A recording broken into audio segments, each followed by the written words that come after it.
Hello everyone and welcome to our live broadcast of the 2014 Mad City Open. This is a PDGA A-Tier held in Wisconsin's capital of Madison, Wisconsin. We got an awesome group scheduled out for you today. We are at Heistand Park. We're going to go ahead and catch up with one of our superstars in Leiviska. He doesn't know it, but here he is. Hey Kale, how you doing today, buddy? Doing great. Glad to be here, Taylor. Well, glad to have you. I guess the name of the game today is going to be Muggy. What's the game plan? Well, we were lucky enough to get here early to get a couple practice rounds in yesterday, and it was just as hot, if not hotter. So, drank a lot of water. Hopefully the rain holds off, and I think we'll all be all right. I know these Wisconsin guys are used to this jungle atmosphere, so. Speaking of jungle, what's going on with that beard? Well, I'm just in Portland for a couple weeks, so I thought I'd try to fit in with my buddies out there, and now I'm just attached to it, strangely. I know it doesn't look that great, but can't get it off my face. I don't know. You're always looking good, buddy. Well, best of luck to you out there. Last question, do you have any magic number in mind out here for opening round at Heistand? I really don't. The opening round, I just try to go in battle. We got a great group. You guys are going to be filming, so hopefully we can just put on a good show and not make ourselves look stupid. No, there you go. You never do. All right, best of luck to you. Well, there you have it. We have Leiviska that is going to be on the card today, joined by one of our locals in Ben Hartwig. We also have Wisconsin superstar pushing for that 1,000 rating in Stephen Held. We also have Adam Olson. So it's going to be a great group. We're looking forward to bringing you the show today. I'll be joined by our guest commentator, hole 5 guy, Will Miller, who's also a Madison superstar and beyond. So with that being said, they're just about to get started here. I'm Terry Miller, the Disc Golf Guy, and you're watching live Disc Golf on SmashBoxxTV. Hey, this is Dutch Napier, hole 1 at Heistand Park. 307 uphill, plays a lot like 350. I like throwing the overstable T-Bird or Destroyer to make sure I get the full distance of the 350, and don't want to bail out left early because that's where all the trouble is.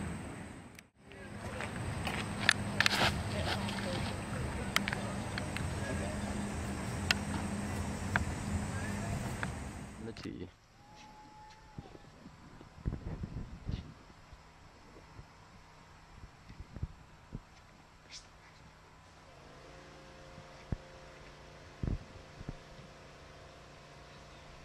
And Steve, being a left-handed player, is going to have somewhat of a turnover for that. Will, glad you could join us today. We have Ben Hartwig on the tee.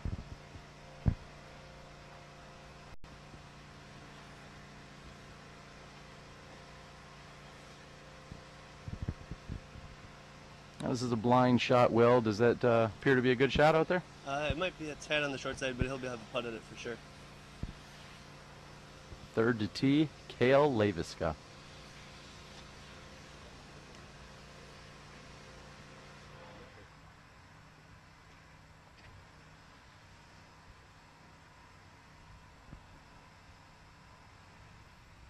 Didn't quite get the skip he was looking for there.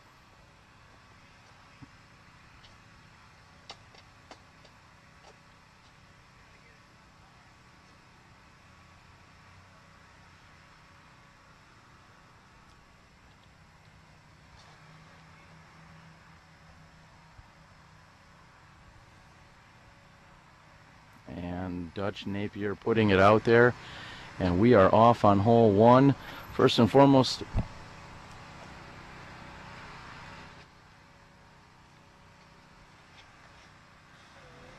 looks like I jumped the gun a little bit. I apologize. We had Adam Olson on the tee, as we do have a 5-some.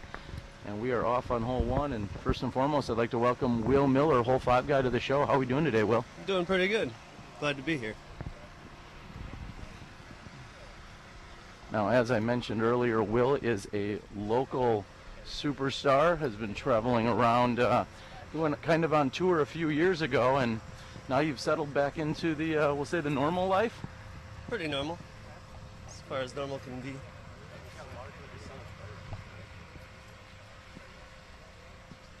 So this is a course that you live only just a matter of a few miles from. Tell us a little bit about Heistand. Heistand's got a lot of hills. It's one of those courses that gets pretty crowded in the afternoon, so if you want to play, you got to get out here in the morning. It's got a lot of variety, a couple longer holes, a couple uphills, downhills, and a lot of tight stuff in the woods. Yeah, it does have a lot of variety, as you said. Has just about every shot at one time or another, and holes range from relatively short to very long. And it looks like we got 4 out of the 5 discs up in the circle here.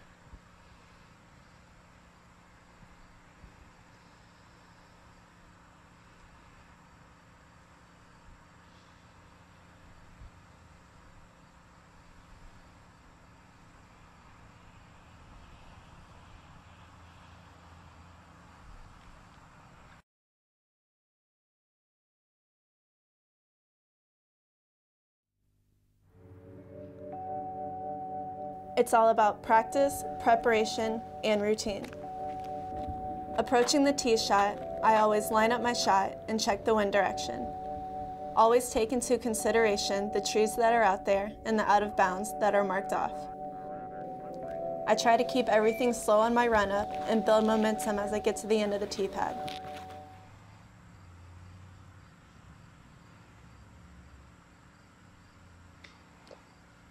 And it wouldn't be a Smashbox Saturday morning without a little battery pack issue right off the bat.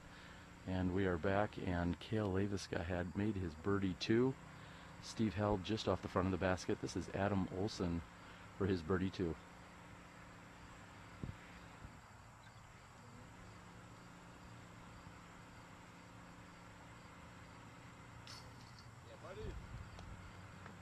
Catching some right chain, looked like a good putt.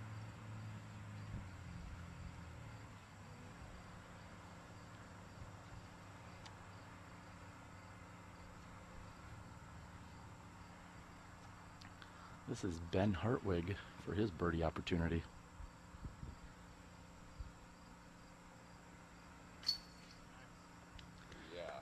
And Will, you've seen Ben putt for a number of years. Talk a little bit about that style.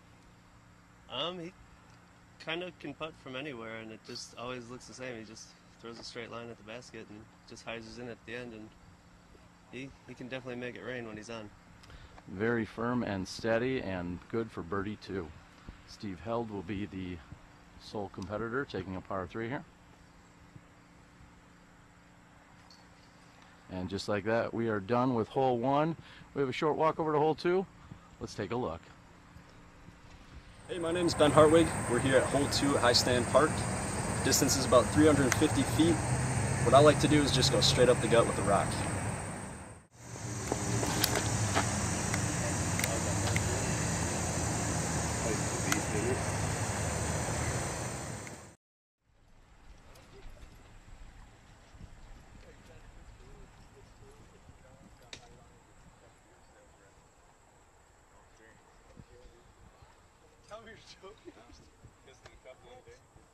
I had a 3, Ben. I had a 2. Kill. I got a 2. Touch. Oh, 2.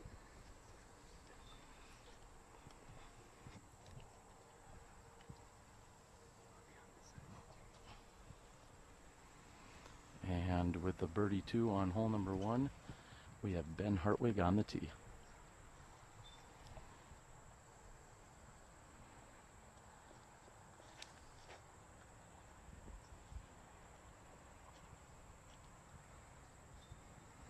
And a very straight shot there by Ben, just a little bit short.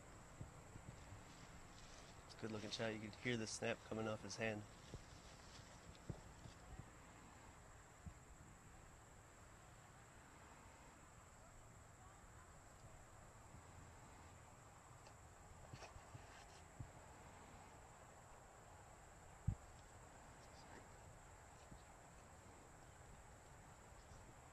He's going to have a good looking putt there.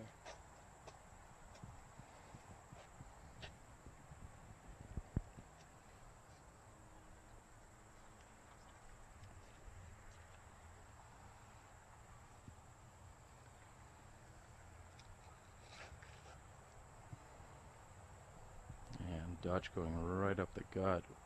Looks like a T-bird. And just a bit short. Yeah.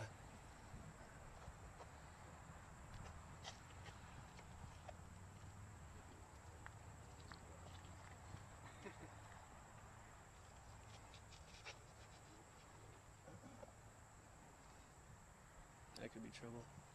Adam on the right-hand side of the fairway. Steve Held, our sole lefty of the group.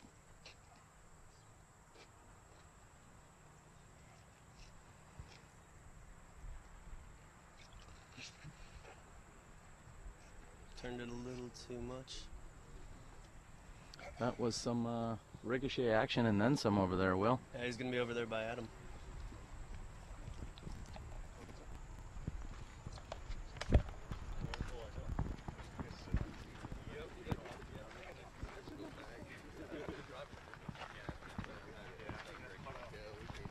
Hi, I'm Des Redding, and you're watching live disc golf on SmashBoxxTV. Check it out.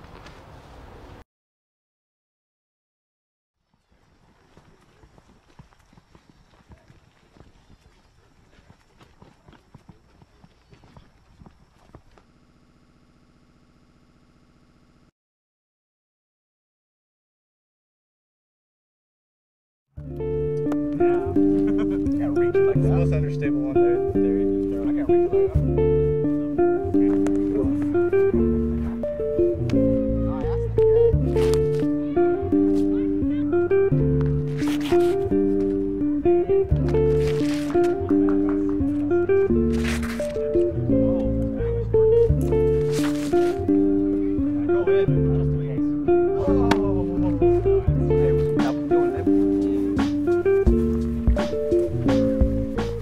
What is like the thing that tells you the disc is done? When you like, now this is ready? When he puts it in his bag. When he puts it in his bag, it's ready. Yeah, we kind of throw it, test the different runs, and go with what's flying the best, most consistent.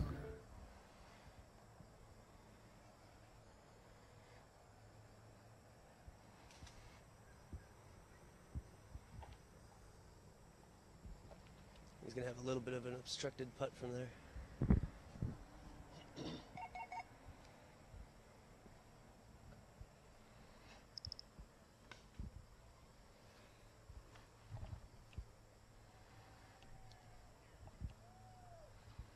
Adam's in a little bit deeper, but it looks like there's a couple holes back there that he can probably pop out through.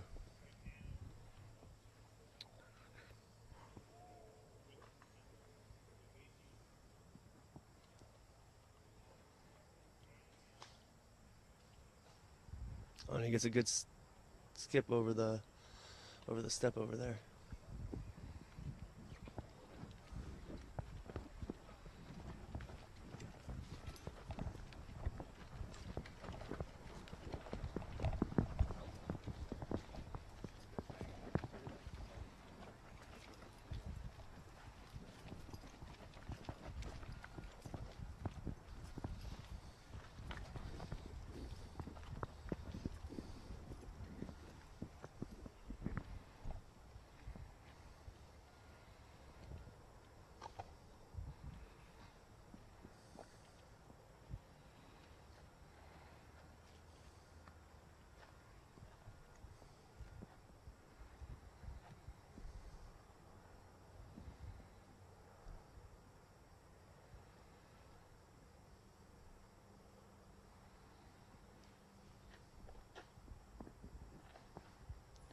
Yeah, it looks like Ben's attempt was just a bit wide right.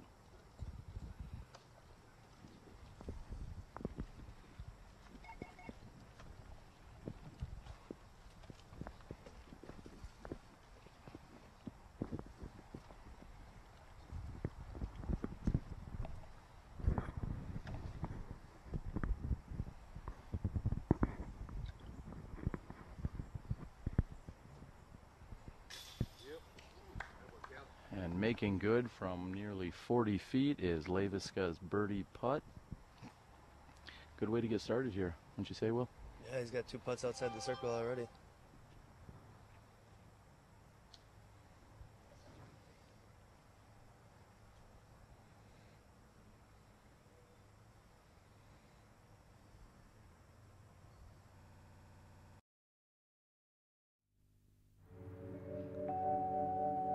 It's all about practice, preparation, and routine. Approaching the tee shot, I always line up my shot and check the wind direction. Always take into consideration the trees that are out there and the out of bounds that are marked off. I try to keep everything slow on my run up and build momentum as I get to the end of the tee pad. Trust your shot, believe in yourself. Let the disc do the work. Legacy disc. Play with confidence. Hi, I'm Don Loper with Loper Financial Group, where the best investment is a great agent. I'm so happy and proud and excited to support SmashBoxxTV and their live disc golf coverage. Play with confidence.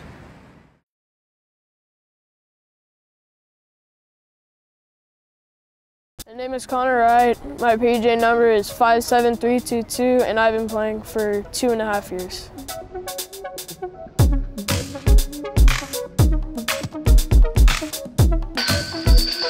My favorite thing about disc golf is all the people that are associated with it, and also just like the flight of the disc. The flight of the disc, it's kind of like, I don't know, it's like really cool to me. Having like that pull back and just knowing that you generate that much power, I mean, it's pretty cool. It just feels good.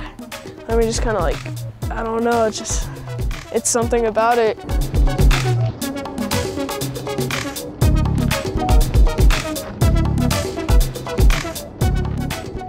Well, my favorite disc is a Pinnacle Rival. I've had it for like probably 6 months.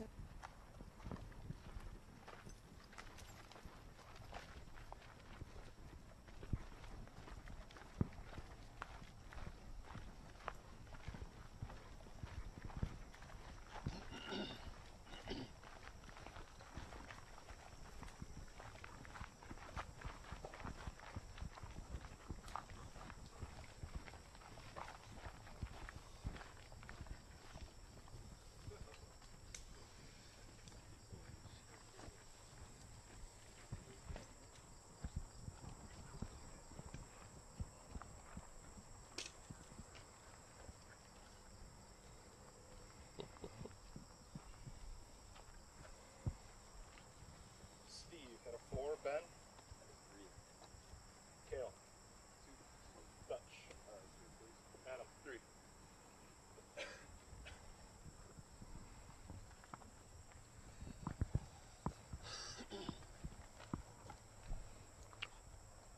Back-to-back birdies puts Kale Leiviska on the tee.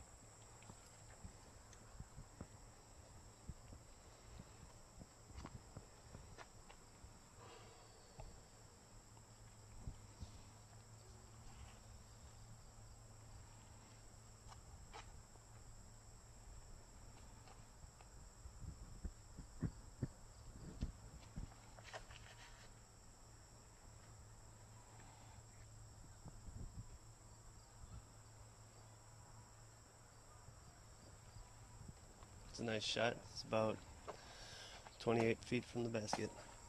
There is out of bounds on this hole. If you go into that creek, there's painted lines, and there's out of bounds behind the basket, over across the path.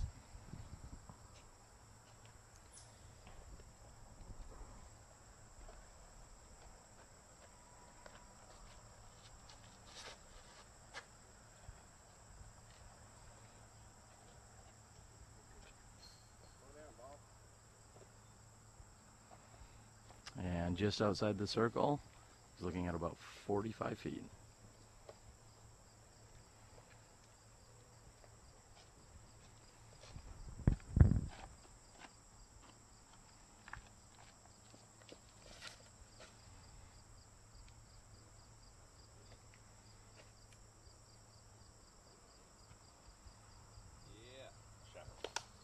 Hartwig's got about 15 feet to the basket. Nice shot.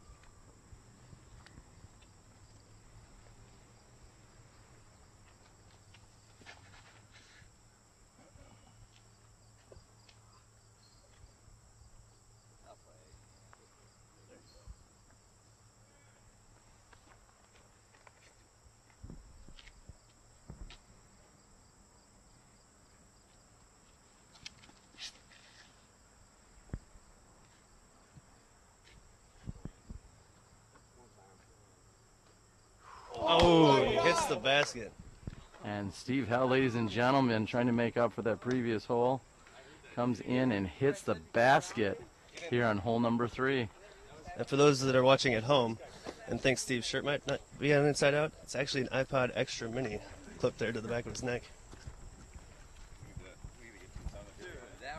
Cale Leiviska was just saying a few moments ago that he thought someone would ace number 3, and he almost nailed that one right on the head as Held's high-zerning shot from the left-hand side comes in and just nails the side of the basket. Great shot by Steve Held. Unfortunately for him, it stayed there under the basket too. Of course, we'd like to welcome everyone to our SmashBoxxTV broadcast. I'm your host, Terry Miller, the Disc Golf Guy, joined today by Hole 5 guy Will Miller out of Madison, Wisconsin. We are very excited to be bringing you this action out here at the Heistand Park, located on Madison's east side. Great group of guys, including local Ben Hartwig, Adam Olson, Dutch Napier, Cale Leiviska, and Steve Held.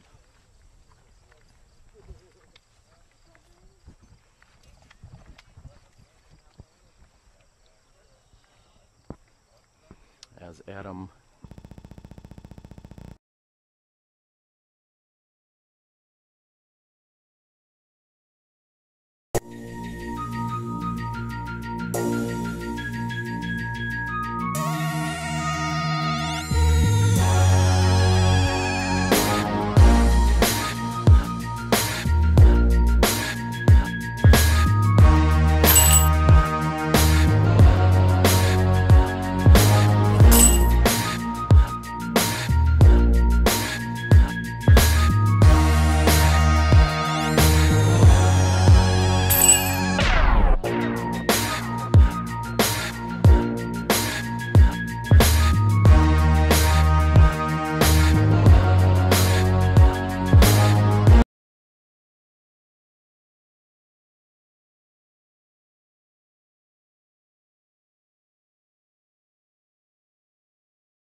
Nice putt by Dutch. Outside the circle, that jump putt and the run after it, Dutch is making good on his birdie opportunity.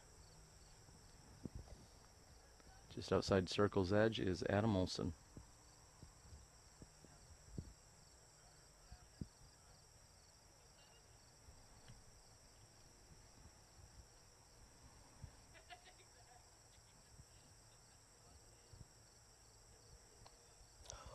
This is wide right.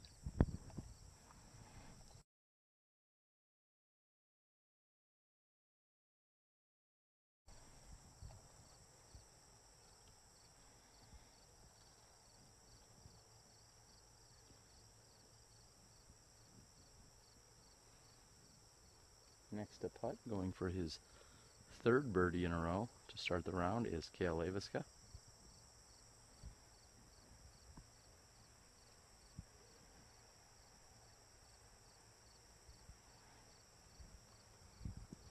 He winds up a little bit short.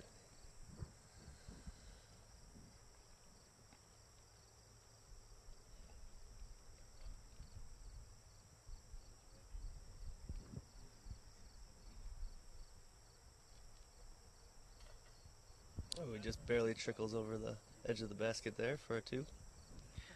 That's why they say you don't draw. There's no drawings on the scorecards. In is in, and either way he's going to card a birdie 2 there. I don't know, Will, do you draw on your scorecard actually? Not usually. I've once upon a time had a smiley face, frowny face system to go next to my score. And Steve Held taps in for the very easy birdie 2 after hitting the basket on his drive. I will quickly erase the bogey he took on hole number 2.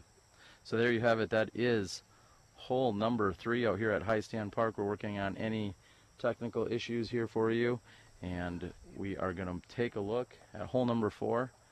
You're watching SmashBoxxTV. Here we are, hole 4 at Heistand. It's a 363 uphill. Plays trouble down to the right-hand side. It'd probably be best to go for the 3 and go up the middle, but I'm going aggressive and going over the top.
Long jump putt, Dutch Napier on the tee.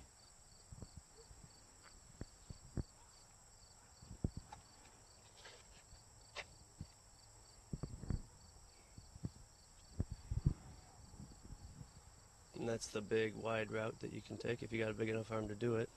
The shorter arm people generally try to go up the middle, which is a little more dangerous. Looks like he may find himself on the right-hand side of the fairway, possibly even down the hill. And there's a big drop-off behind that basket on that whole right side.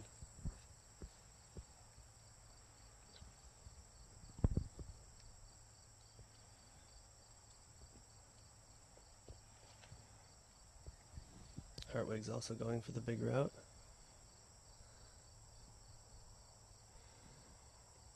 And he's going to have about a 40-foot putt. A scary 40-foot putt.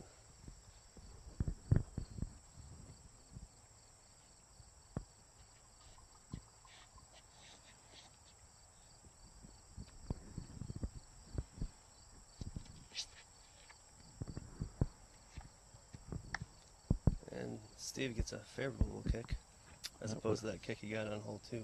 That was certainly a good kick for Steve.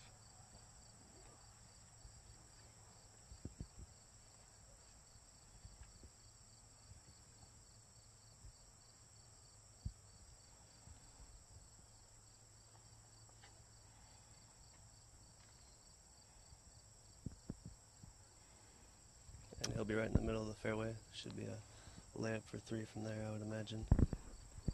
Seemed as if that tree barely slowed Cale down. Again, a very favorable kick.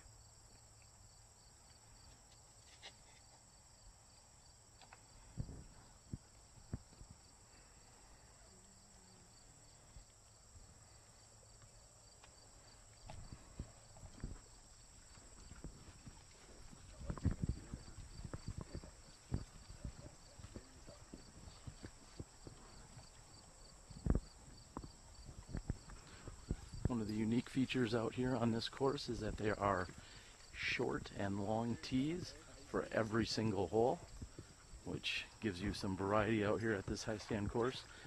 There's also multiple pin placements. I believe almost every hole has 2 pin placements. I do stand corrected. The previous hole was the only hole that only has 1 tee, as it is so beautiful up there on the tee of 3.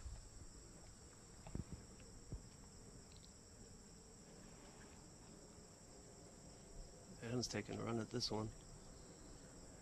And it looks like he stayed up on top. That's going to be a real nice shot. That was a nearly perfect shot, Will.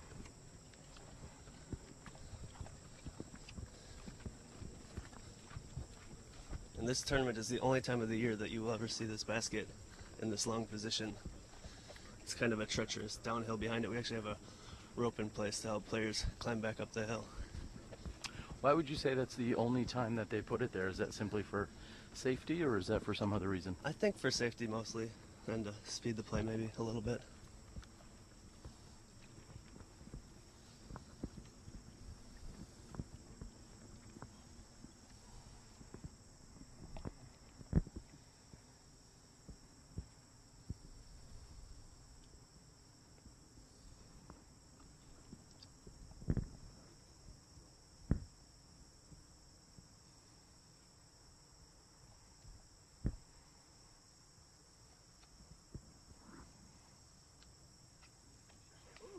Very good looking shot by Leiviska. It seems as if it stayed up on top.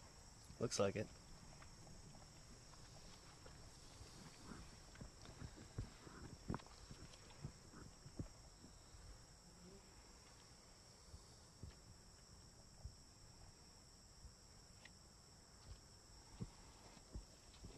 That's a nice safe shot for an easy 3. Held's approach is just a bit left.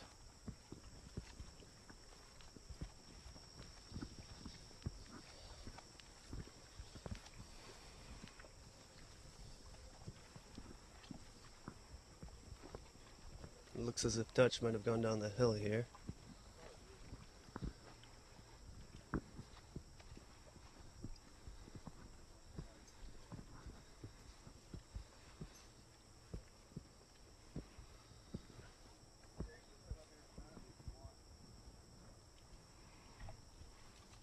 And Dutch helping us out, letting us know that he's all right with us moving into position here. I will make sure to stay out of his way. Dutch left with just about 40 feet almost directly uphill here with this putt.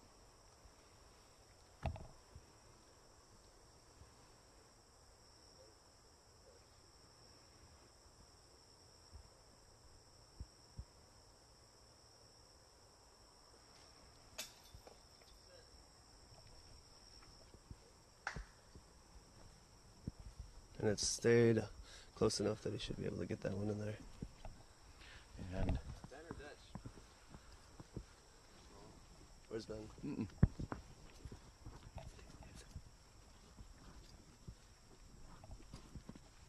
All right, we're gonna move over here to Ben Hartwig, who says he is just outside the circle's edge.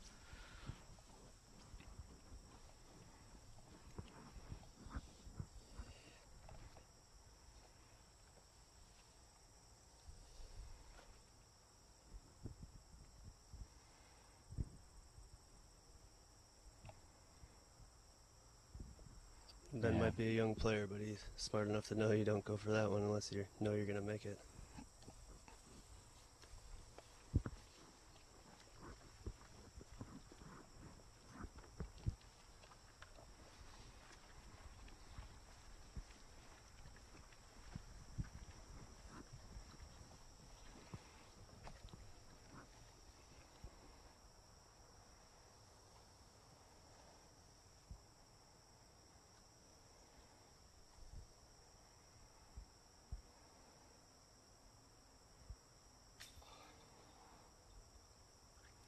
And held with a misfire on the left-hand side. That's going to put him down the hill on this hole. Held, one of the more consistent putters we find in Wisconsin, so somewhat surprising and shocking to see him misfire to the left on that.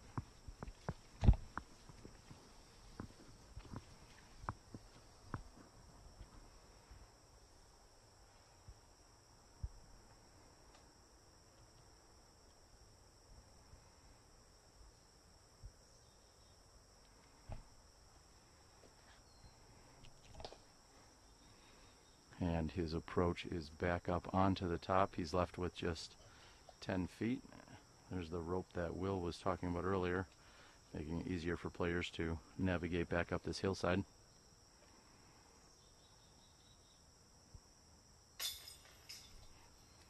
And his straddle is in. Dutch will be putting for par 3 here.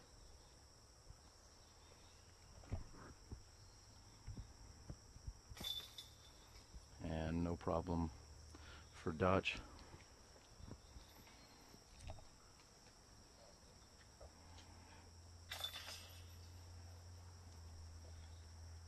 Adam taps in, as will Hartwig and Leiviska. And as expected, hole 5 provides a little bit of excitement here. Unfortunately, not the kind Steve was looking for. We are going to move over to hole 5 after hole 4 has dealt with our players. You're watching SmashBoxxTV. Let's take a look at hole number 5. Hey, we're here at the 5th hole. Lots of people like to try to throw a roller on this one. I just like to throw an air shot, lay it up right by that tree there. Give me a good second shot at the basket.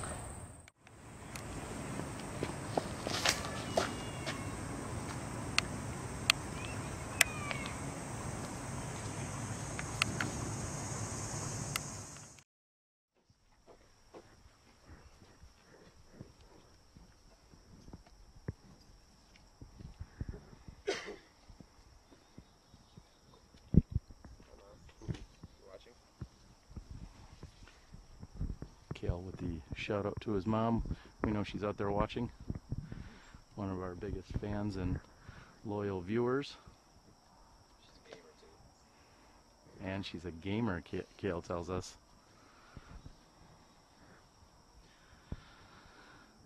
Slight backup here on hole number 5. Measuring in at 457 feet, finishing up and to the right. As you saw with the preview by Ben, this is a very challenging tee shot as well as approach with that elevated green. We've got to go ahead to tee.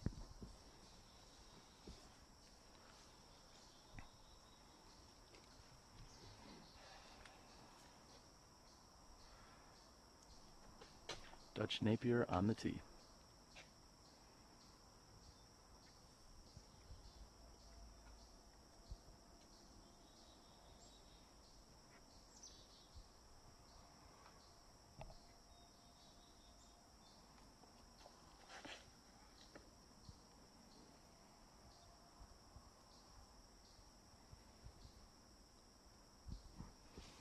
That's a pretty good shot. He's going to have a putt from the bush over there, probably about 60, 70 feet.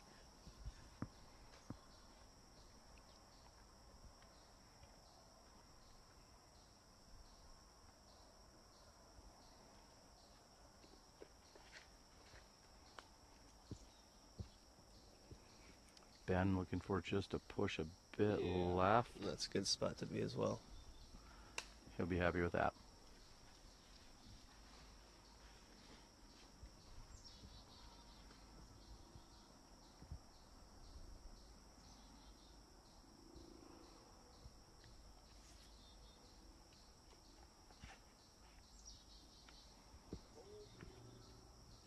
That one didn't quite turn over as he wanted it to. That tree can come into play if you get down too far and to the left. He may have to hyzer around that. For sure.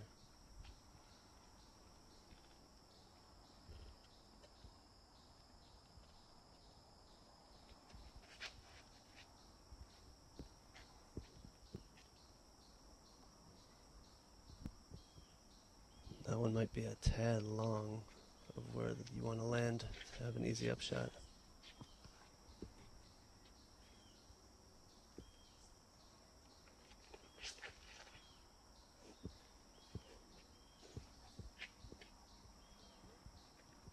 That is a great shot by Steve. This hole sets up very well for a lefty, and Steve Held taking advantage of it. I believe Steve throwing his ESP nuke.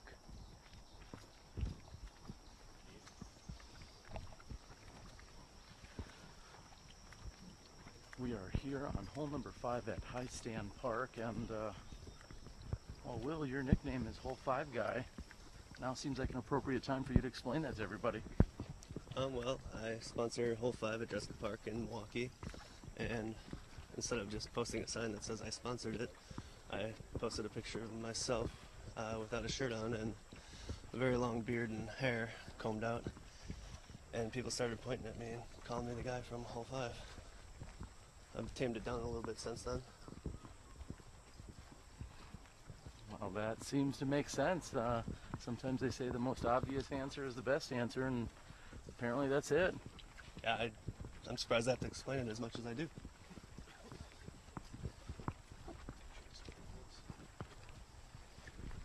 As I said, if the players carry too far to the left, they actually can have an obstructed view by this tree. And Cale's going to be looking directly at this tree. He'll probably be throwing a hyzer out and around to the right of it.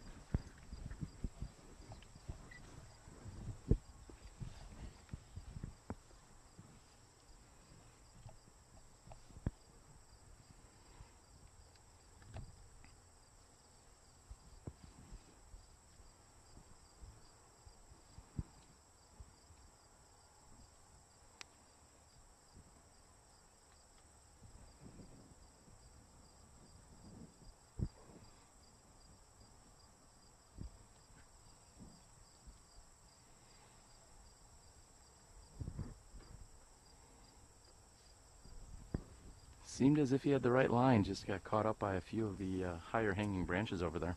Yeah, there's just that one dead branch that you can't even really see. That's just hanging down there. You should still have a look at it about 30 feet.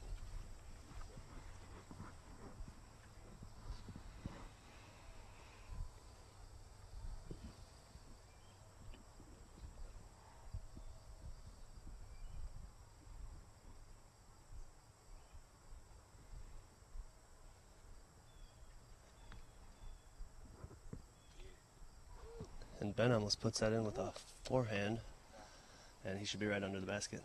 Pretty fancy looking shot there by Ben Hartwig. I would agree. I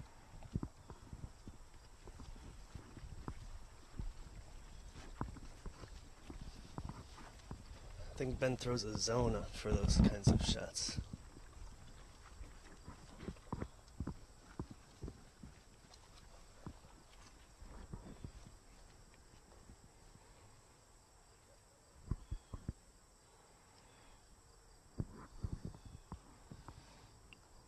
It's a good shot by Adam Olson. He's up on the dance floor there, and he should have a pretty easy putt for a 3 there. This is really considered a bonus birdie too if anyone were to get this hole, as we saw Dutch going very aggressive with the roller shot. Otherwise it takes quite a flex shot by a right-handed backhand player to get up and down here and capitalize and get a birdie too.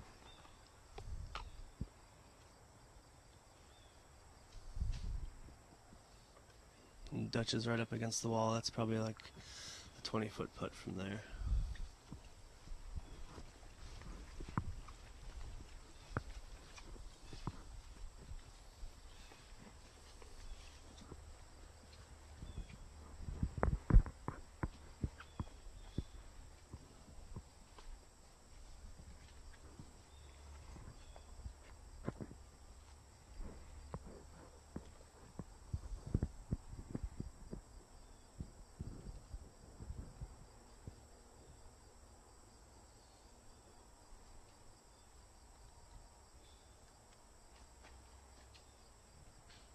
Oh, and he just barely misses off the left side of the basket.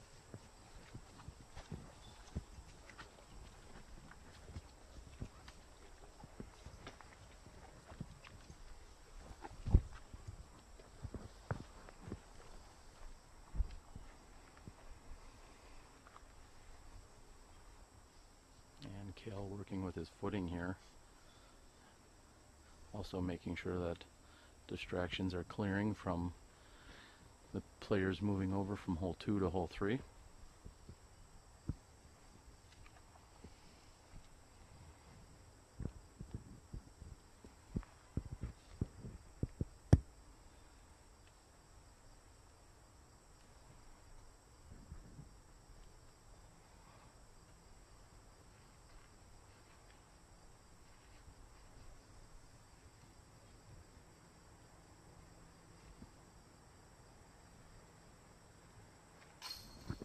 A nice putt by Cale. And about 25 feet. Proving why he is one of the best in the world. Even after an unfortunate break, still making good on his putt inside the circle. Getting a turbo putt out of Dutch here. And he makes it. Typically, turbo putts are reserved for a very, well, what would you say, Will? A very unique situation, and for me, desperate situation. And Dutch makes good. But that wall comes up pretty high on the waist and kind of makes for an awkward putt if you're all the way up against it. Especially when you're as short as myself or Dutch. This is Olson for his par 3.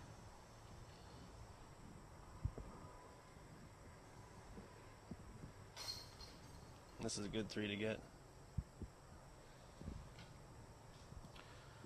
As you said, Ben approached with his ESP zone. He almost made that hole look easy.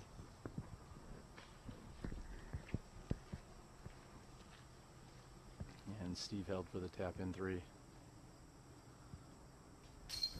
You know Steve pretty well. What kind of gum does he chew? You know, he has been going with the smaller chiclet-sized pieces lately, more so than the sticks. I'm not sure the exact flavor. Maybe we can catch up to him after the next hole. We're going to move over to hole 6. You're watching SmashBox TV. Here we are on hole 6, Heistand Park. 343 is the distance. Trouble right and left. You just want to try keeping in the fairway, and the green slopes down to the right side.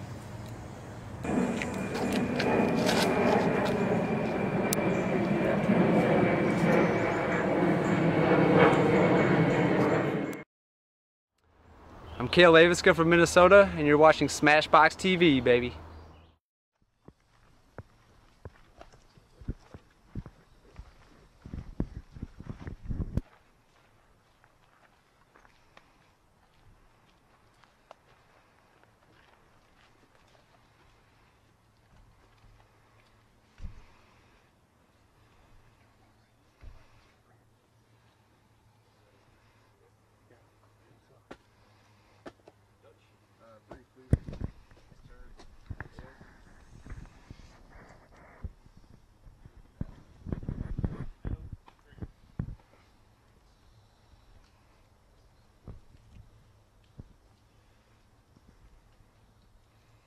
And with everyone carding par 3s, the order will remain the same with Dutch Napier on the tee.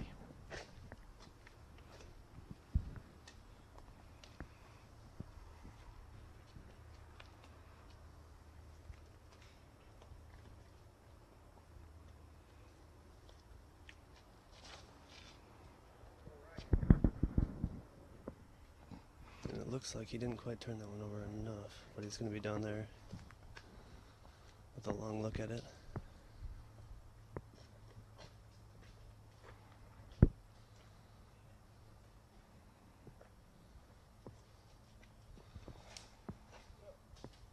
It's a little low, but he got the right line on it. Looks like maybe a beat up rock or something. Looking for a little bit more skip or air under that tee shot possibly.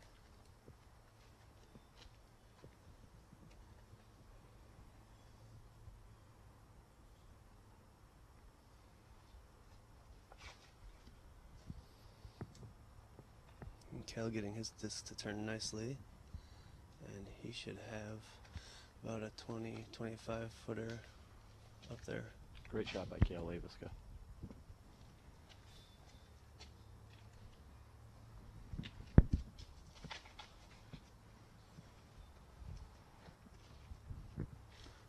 Had Olson beat that one tree, he would have been going right for the pin.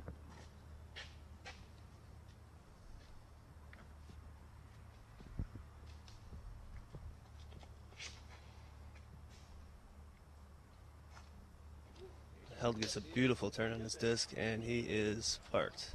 Very nice shot by Steve Held. We are here on tee of number 6, and these guys are putting on a great show for us thus far.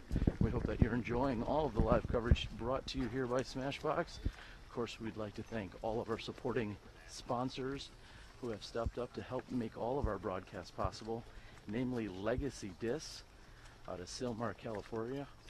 Bamba and Steve Rico, Steve Valencia, Freddie Sotolo, and the rest of the gang have been a huge support for us this entire season.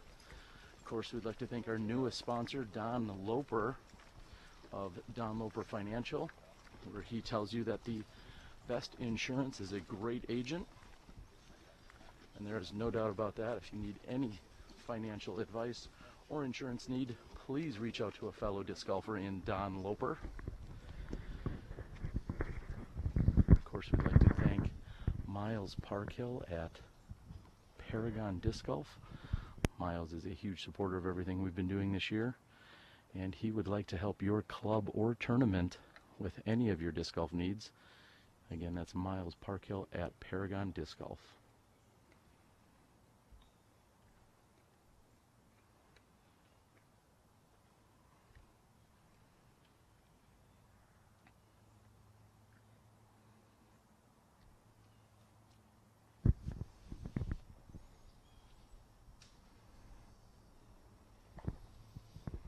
Olson's under the basket. I should have a pretty easy 3 here. You can really get in a lot of trouble on this left-hand side, Will. And with some huge trees in this fairway, looks like it's quite easy to kick left or right. Especially with that one tree placed right in the middle. You're almost better off throwing right for the tree and hoping you miss it. One side or the other.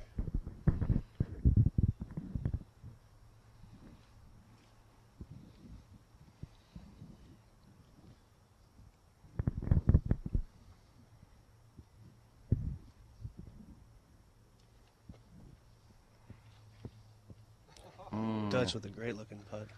You wanted to chase after that. That was a great run. Just a tad short. Certainly looked good from back here.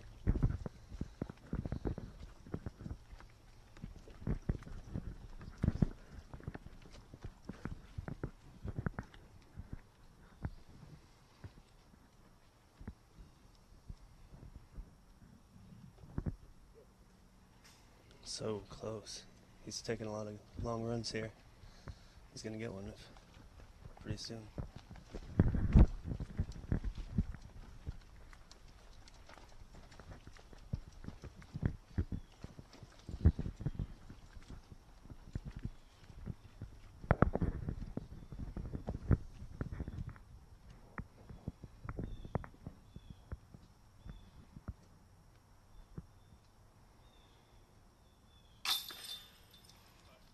Kale easily puts in for his birdie 2, looking for that roaring applause. Everyone at home is giving him one, I'm sure.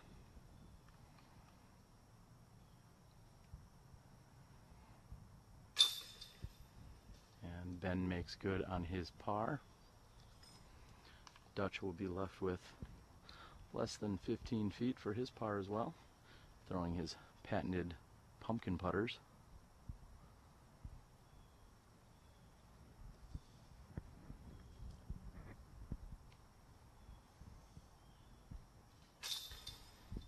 No problems for Dutch. Adam will be looking to put in. He's got less than 20 feet.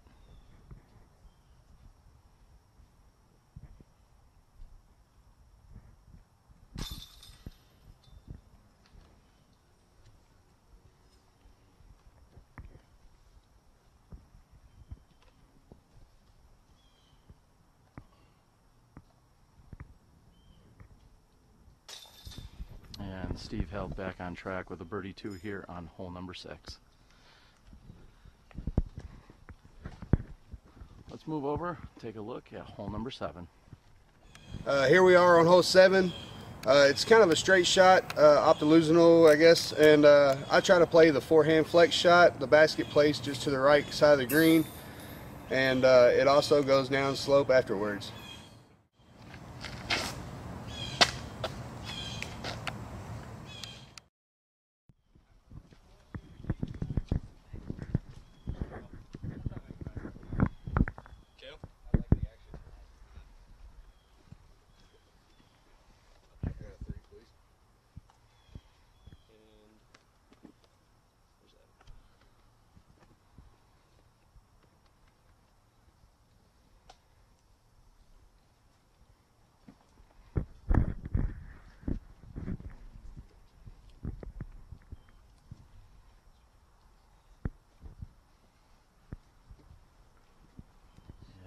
square up here on hole number 7's tee. As you saw, a very challenging line shot, which requires a hyzer start with an anhyzer finish. Leiviska on the tee.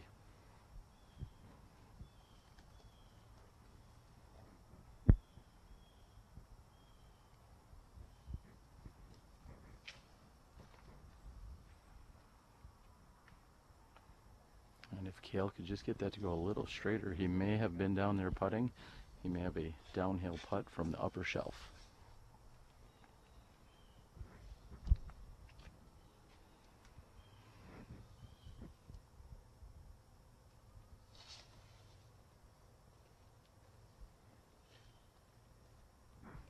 And Steve going with one of his mini Stratus.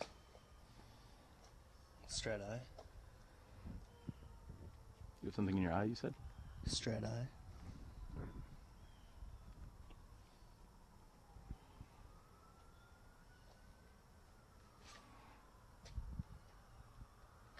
And the flick is the shot you want to throw if you're running the basket. You got to be a little careful because there's a downhill behind it.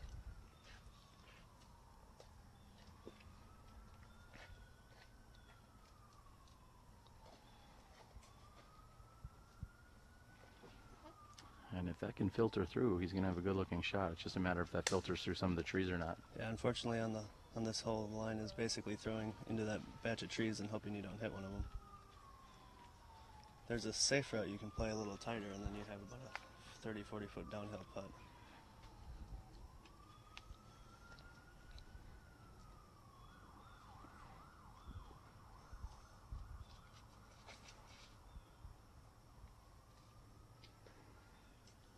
And it sounds as if Olson hit a tree with his low-lying drive.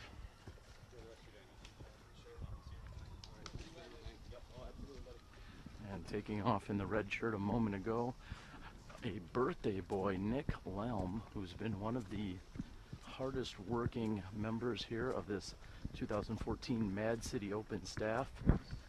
Nick helping find accommodations for some of our top players, also working hard to secure SmashBox live broadcasting, and we are so glad to be here today. Again, Terry Miller, the disc golf guy, joined by Will Miller, hole 5 guy. Will, so far everything's been pretty clean. For the most part, yeah. I mean, some of these holes, as you can see right here, you kind of just have to throw at these trees and hope you get through them. This, I will say, is not one of my favorite pin positions on the course. There's actually a shorter pin position, which is right near where Cale is at the moment. Just past him, I should say. However, this does provide ample amount of danger.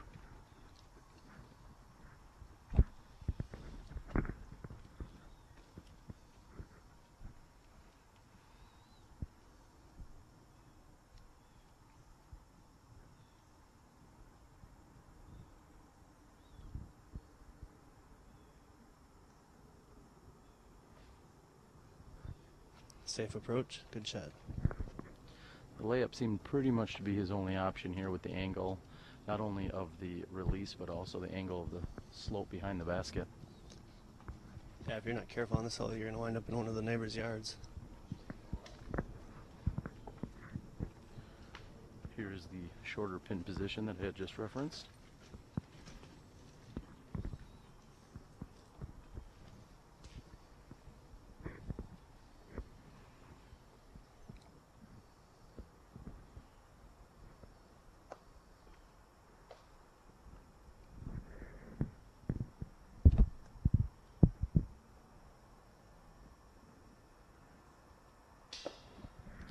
Held was going for it, unfortunately just a bit short.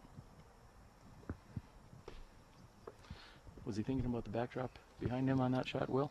I would think so. He kind of threw it a little high and let it drop as opposed to running full speed at it. Might be his putting style, but I think he was a little safe on that, which is the right thing to do. This is Olson for 3.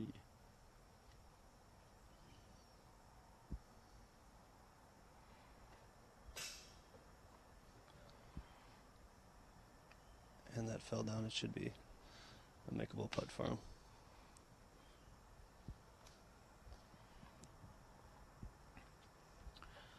And Ben, as we know, has been throwing a beat-up rock for many of his drives here, including the shot here on hole 7.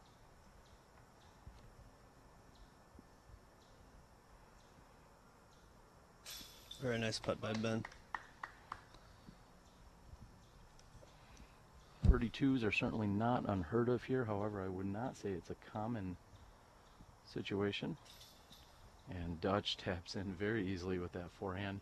He talked about that forehand during our preview yesterday, and that is the shot if you have it. Again, needs to flex left and then finish right, and that is exactly what a right-handed forehand can do for you. Yeah, that's definitely the cleanest shot on this hole, because there's a fairway that gets you to this upper placement, which is pretty clean. Held will have a very short putt for his par. Held may be one of the few players in the world that putts with a Z putter. Not even sure I know what a Z putter is. Exactly. All right, we are moving on to hole number 8. You're watching SmashBox TV with hole 5 guy and the disc golf guy. Here we are at the 8th hole. Distance is about 300 feet. Plays like 380. I just like to hang up something there to the right and let it crash down to the left.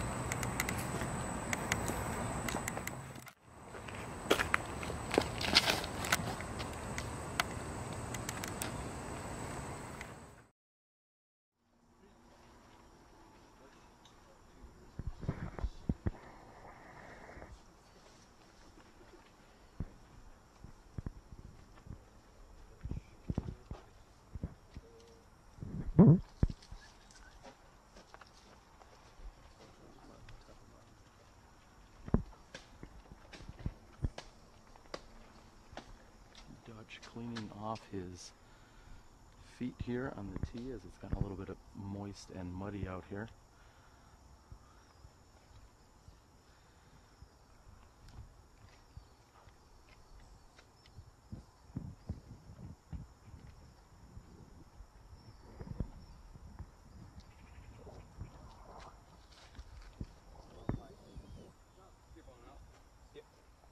And Dutch plants it into the mud on the side of the hill.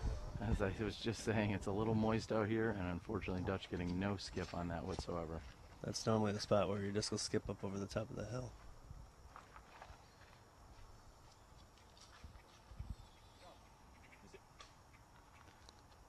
A little wide, but a favorable kick.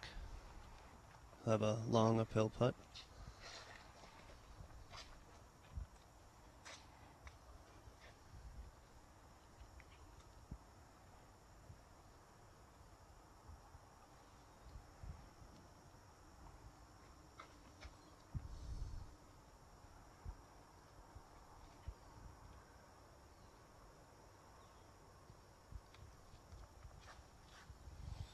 Kale with the right idea. He's got the height, and he should be right outside the circle. Very nice shot by Kale Leiviska.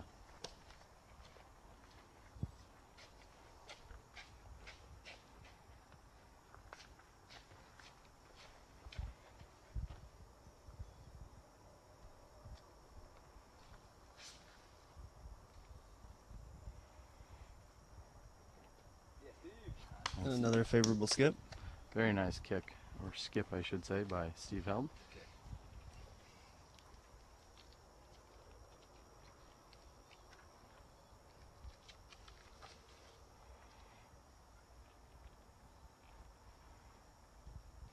And Olson landing right at the short pin placement. He will have a look from there for the birdie too. Yeah, it looks like he was a little bit affected by that mud too. When it's a little drier out here, that's a nice dry skipping dirt patch. I'm Kelsey Wilmerding, and you're watching live disc golf on SmashBox TV.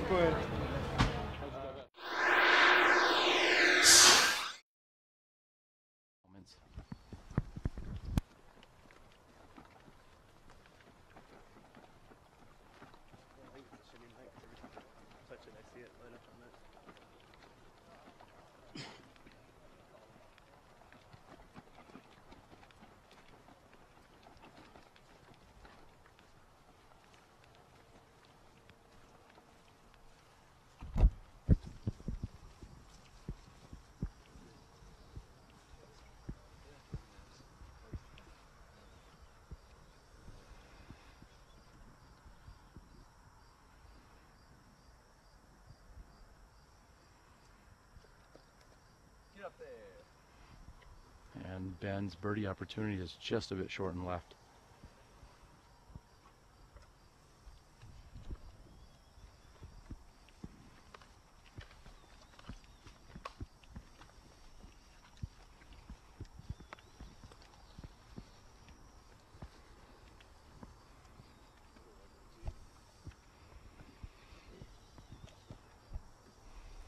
And just behind the basket here is actually hole number 11's tee.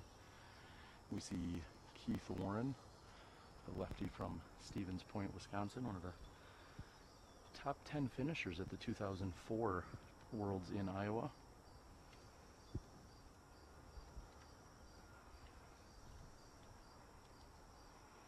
Also looks as if we have Nick Mozinski also teeing on number 11.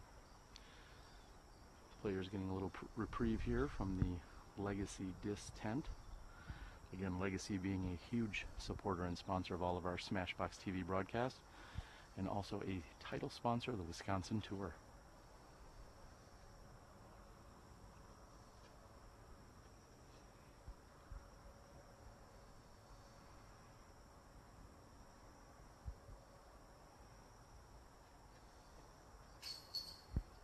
Just a tad left, chains out. Dutch's attempt is from just outside the circle. Olson is nearly the same distance, looking at just inside 40 feet.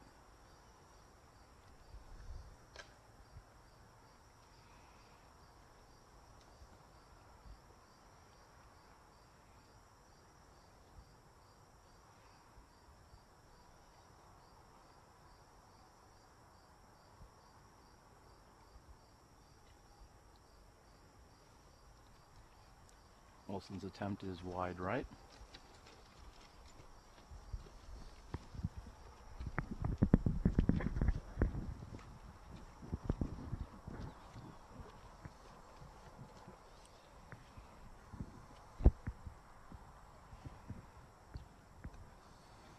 Held's got about a 18-20 footer here.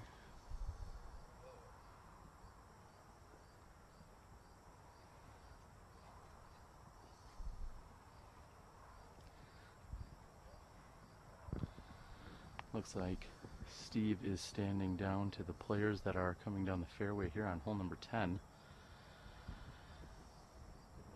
And, hole 10's one of the longer holes on the course. There's probably going to be a backup there anyway, so I don't think anybody on this card's in a hurry. Yeah, as typical protocol PDGA rules, you typically let the card in front of you go ahead and move forward anytime you're caught with a potential jam or backup. It's customary to let the card in front of you go first. That should keep them moving. The longer you make them wait, otherwise you'll just have to wait yourself. So usually let the card ahead go first.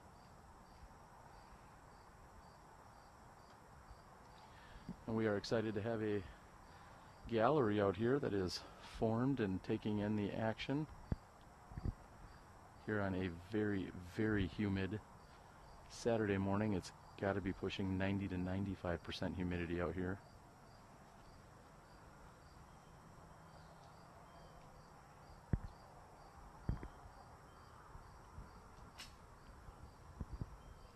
And Steve's birdie attempt is off the top of the basket.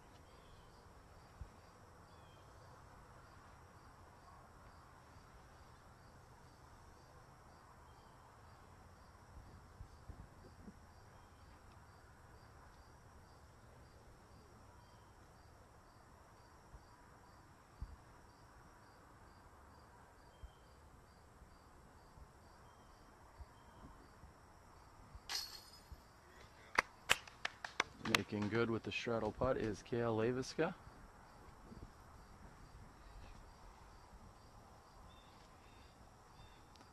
Steve, who has struggled here on the putting green today, normally one of the more solid putters in Wisconsin.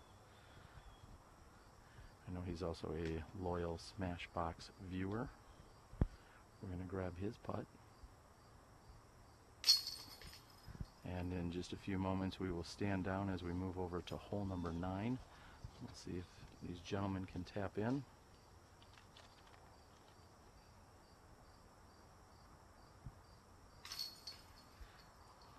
Olson makes good.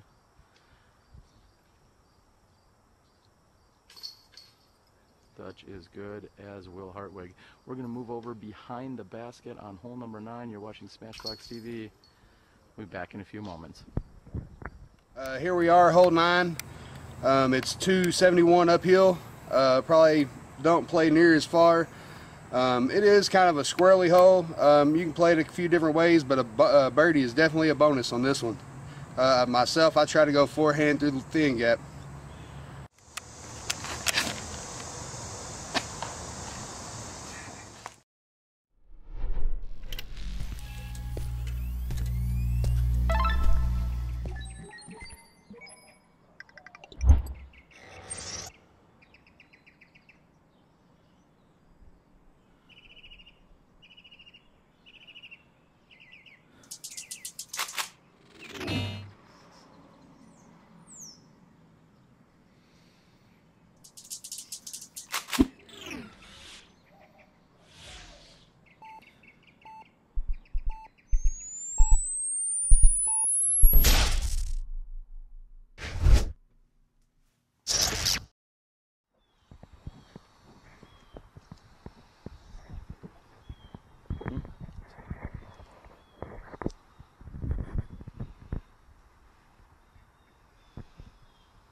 And we are joined and back here live. Welcome back, everyone. Again, I'm Terry Miller, the Disc Golf Guy, joined by Will Miller, Hole 5 guy, and believe it or not, no relation whatsoever.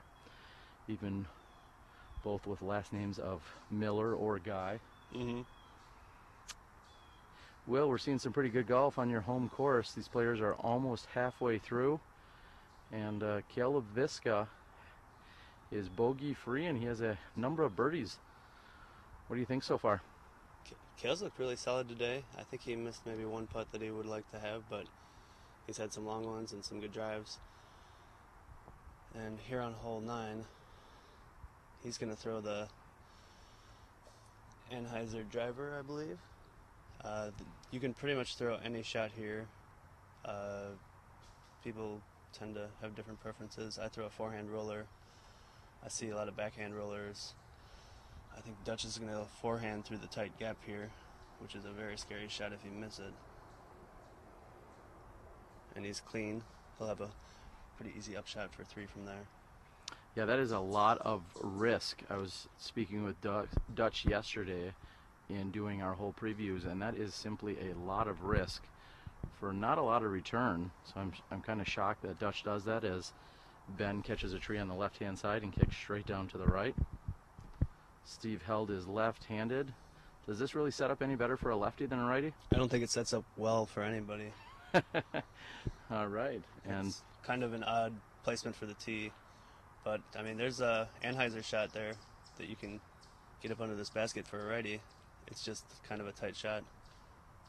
And we saw 2 of our players hit somewhat early on the left-hand side. Adam Olson filters through and carries almost onto the next tee, or I should say the next fairway, and Dutch and Kale get out and into the opening. So really most players here, I believe, are just looking to take a 3 and move on.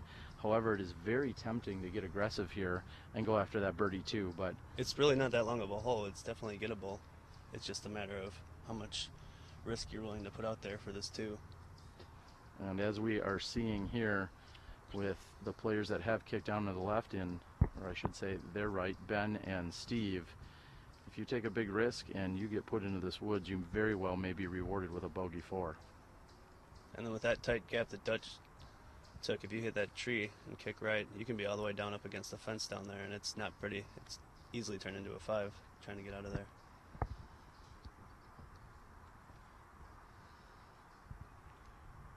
The other challenge these competitors are faced with today, especially on this side of the course, namely in the last few minutes more so than ever, is the incredible amount of mosquitoes. For those of you who are not familiar Mosquitoes are not awesome, and they're here in Wisconsin in full force this summer. And Madison's in a special place that is built on an isthmus, so the whole town is basically surrounded by water, and very nice breeding grounds for these mosquitoes, especially since it's been pretty wet the last couple days here. So as we've said, it is mosquito heaven, and here comes Hartwig's shot. And as you can see, he's just outside the circle. He's left with about 38 feet for his par 3. And that's a good shot from where he was. Yeah, he's really got to be happy and hoping just to take a 3 after landing where he did on that drive. Yeah, once you miss the fairway on this hole, you just want to hope you have a look at 3. And Steve Held, who is predominantly left-handed, is busting out a right-handed backhand shot. That is very rare. I've seen him with a few other shots, but that may be a new one. I've certainly never seen him throw a right-handed shot. Steve does in fact right-handed. It seems to be very common for left-handed players that they still write with their right hand. Am I right? I have not heard that, but you could possibly be correct. And we are nearly in Adam Olson's line. We're going to move off to the side here while he throws his forehand approach shot. And he is left of the pin. He should be just fine from there. I'm not sure he wasn't maybe trying to give that one a chance to go in.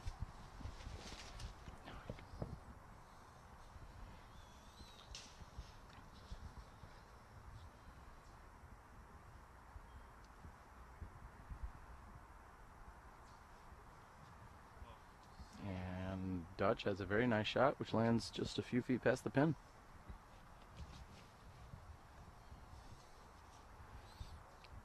Thinking he's going to go back to the left hand here, now that he's out of the woods.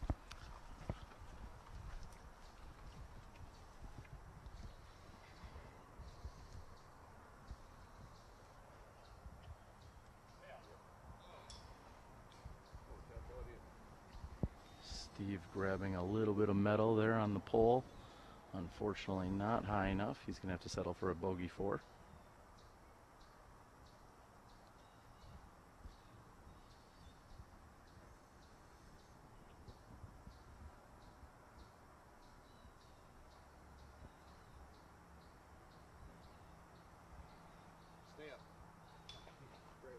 And another pole hit.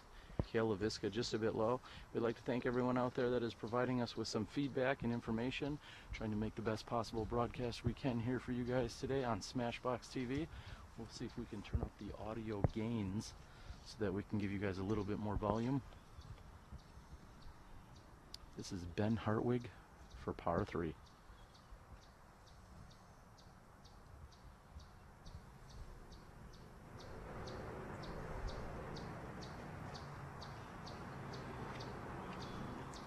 Just a tad low and a tad right.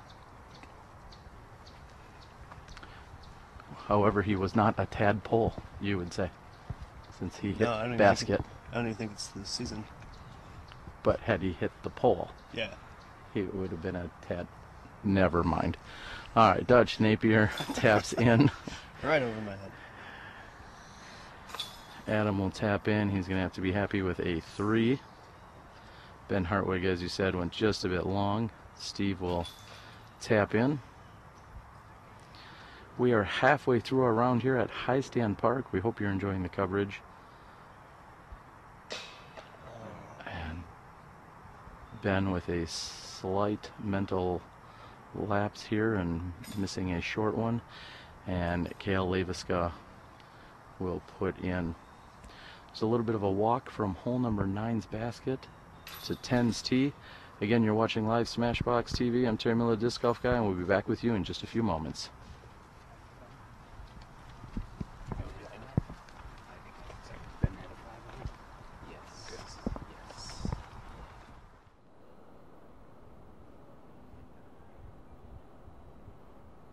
I'm AJ Risley, and this is The Gauge. With its reliable straight flight and its excessive amount of glide, the gauge is perfect for players of all skill levels.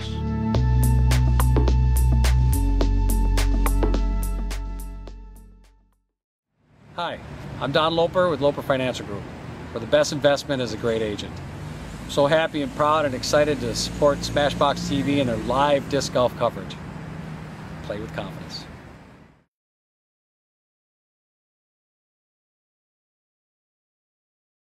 Hi, I'm Drew Gibson. You should have featured me on SmashBoxxTV.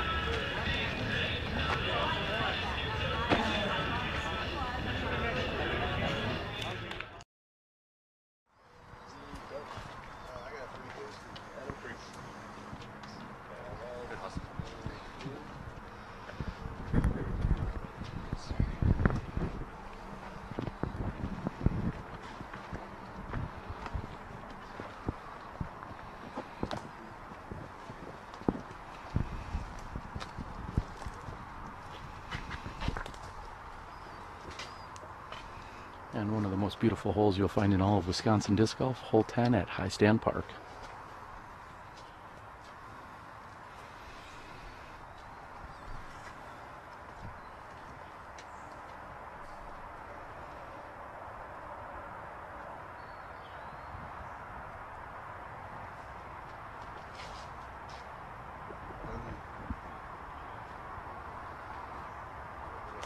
It seemed to be nearly flawless there, Will. That's about the most you can do on this hole. I don't know that anybody is going to be able to reach the pin. You just want to get as far out in the woods and give yourself an easy upshot.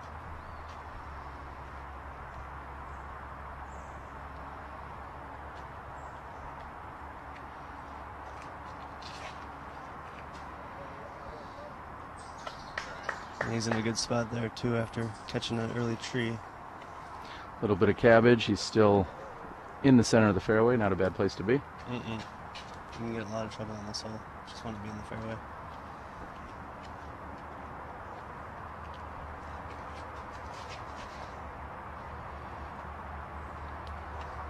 Another clean drive. He'll be on the left a little bit.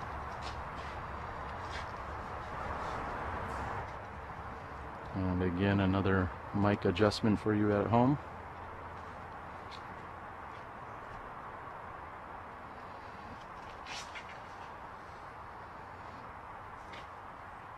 If you got the arm like Steve does, this hole can really favor a left-handed player. Very nice shot by Steve Held.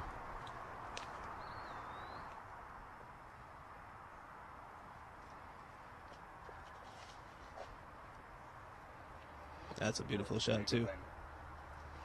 Right down the middle. All 5 of these players throwing nearly perfect drives here on hole number 10. This hole is certainly very demanding and challenging. However, they've made it look relatively simple here off the tee.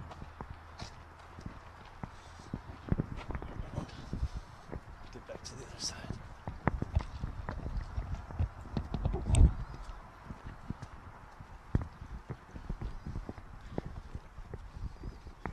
And again, as we walk down the fairway on hole number 10, I'd like to thank all of our amazing sponsors in Legacy Discs, Keen Footwear, Don Loper Financial, as well as Miles Parkhill over at Paragon Disc Golf, and our boy Dave over at Night Eyes, creator of some amazing innovative tools. Thank you to Dave and everyone at Night Eyes.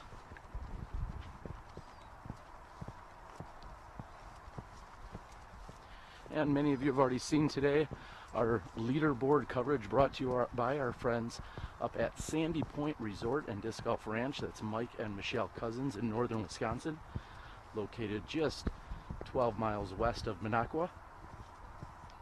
Certainly disc golf heaven on earth. Check them out at sandypt.com.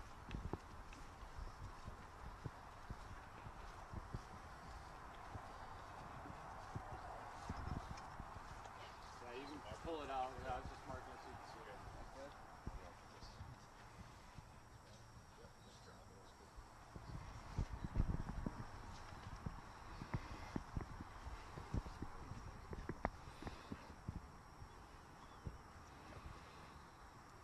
it. And Adam marking his lie. As you can see, all of our players are within a 30-foot circle here on this 10th fairway.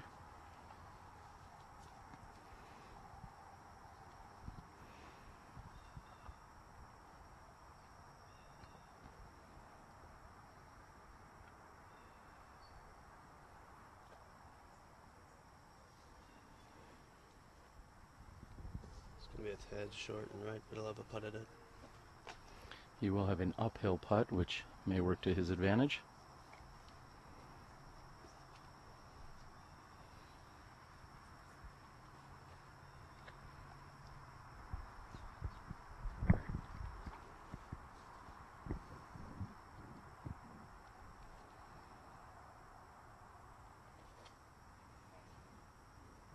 That's a good looking shot. Very well executed shot by Ben.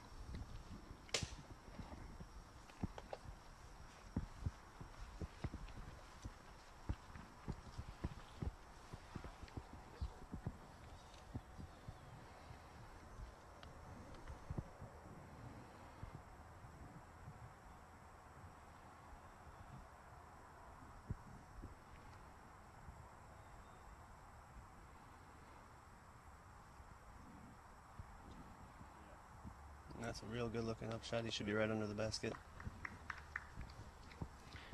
And a portion of the gallery off on our left-hand side taking in the action and liking the approach shot by Cale Leiviska.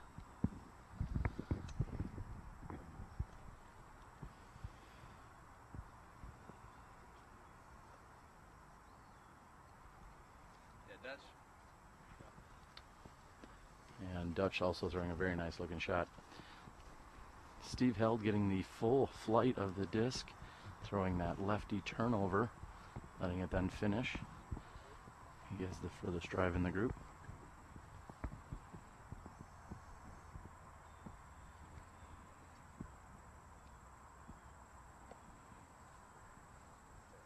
And that should work out just fine for him. He'll be left inside 20 feet.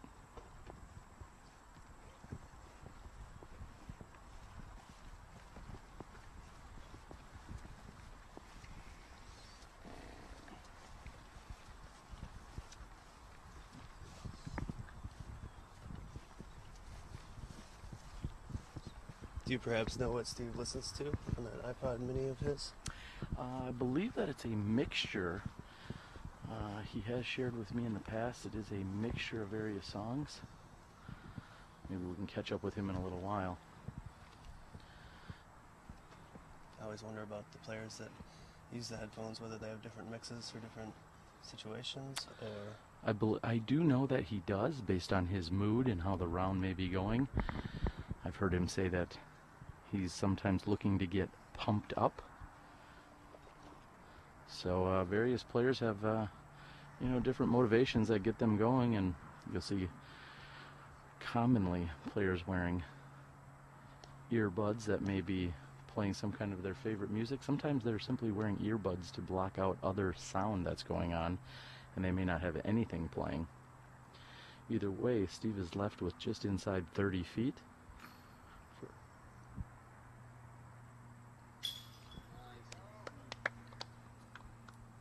Great putt by Steve. As we said earlier, Will, anytime you take a 3 on this hole, you've really pretty much done all you could. For sure. This is not really a twoable hole for the most part, unless you have a lucky throw-in from a long way. I've never tooted or seen it tooted in the 4 years I've lived here. I've never even seen the shorter basket tooed.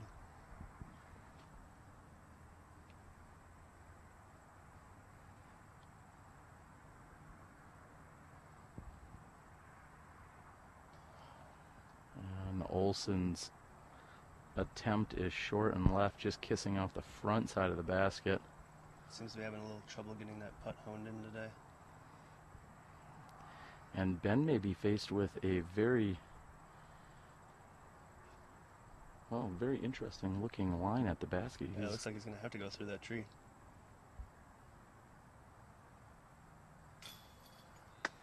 And that makes for some good SmashBoxxTV.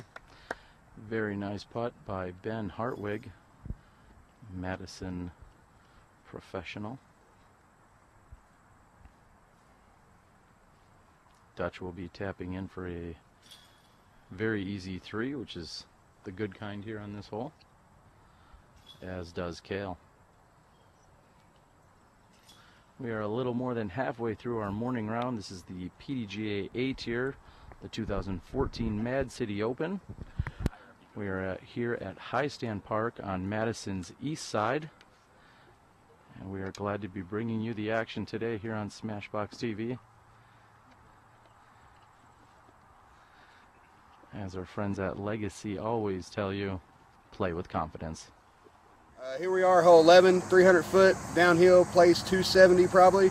I like to club down and throw the putter instead of mid-range because there's OB long, about 40 feet past the basket.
Leiviska looking with a very nice shot.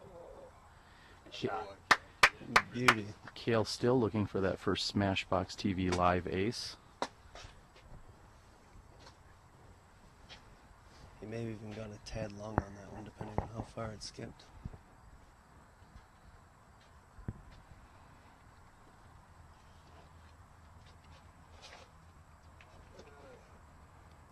Dutch looking for his putter to hook up just a little bit. He's going to be long and on the right hand side. He'll have a putt for birdie 2 from there. Might be just a tad outside the circle. Hey, Steve.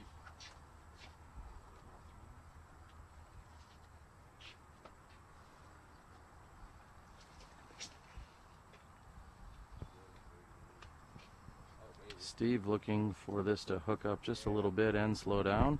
It's going to be just a little bit past the basket.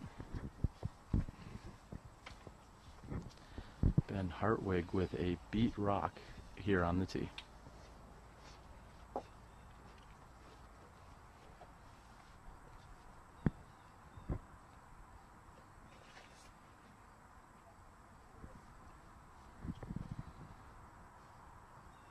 And Ben may have held on that to a little bit too long on the right hand side.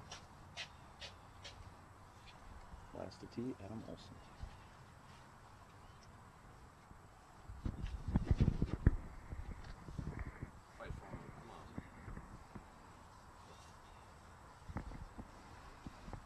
And it looks as if he either possibly rolled his wrist or maybe just got a little too much on that and turned his shot over.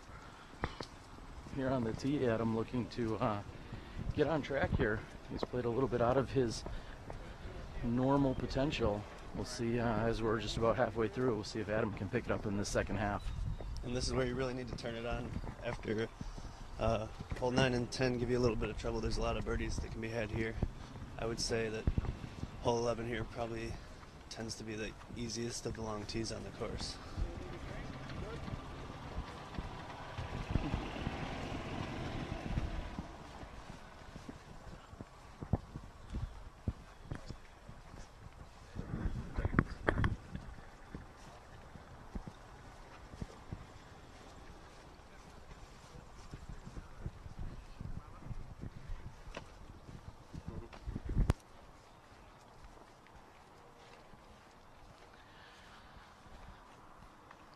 Make our way over here.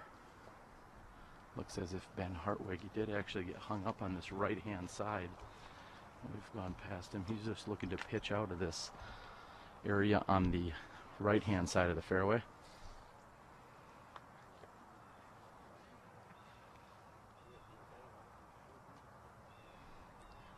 and he is buried in there. So there it is, his pitch out. And Adam is about 4 feet outside the circle, slightly downhill. This is for birdie 2.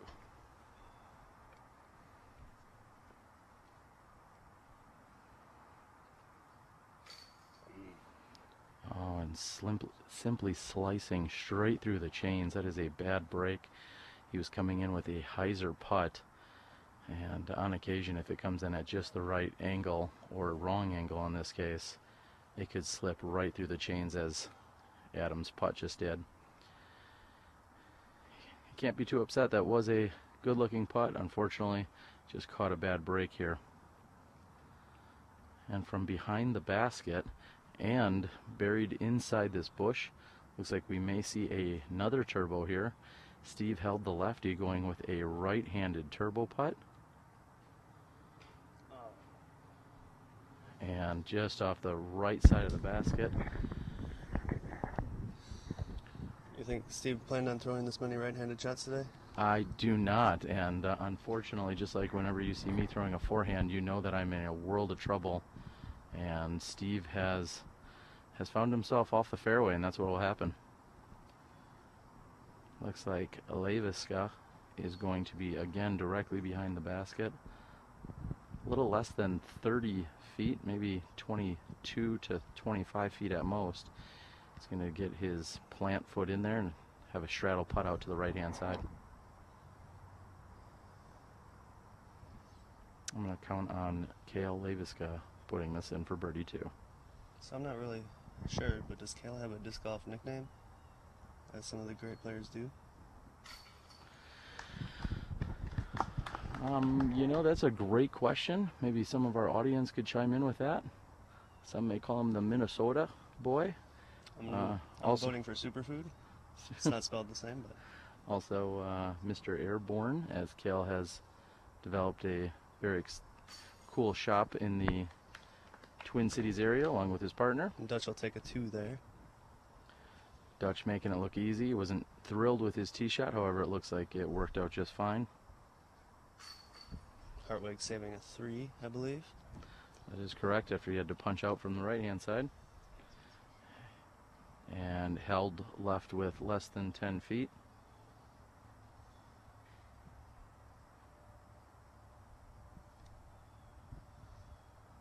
Do you see a lot of other players putting with the stack of putters in their hand?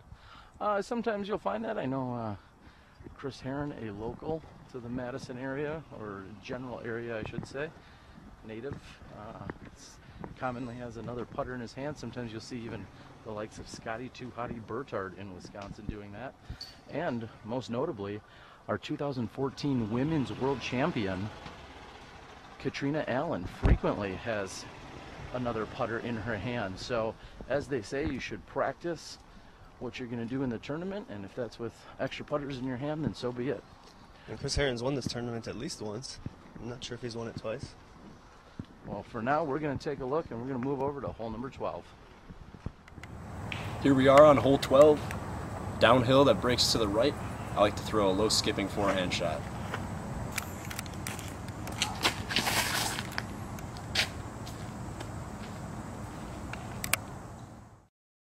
I'm Paige Pierce. You're watching live disc golf on SmashBoxxTV.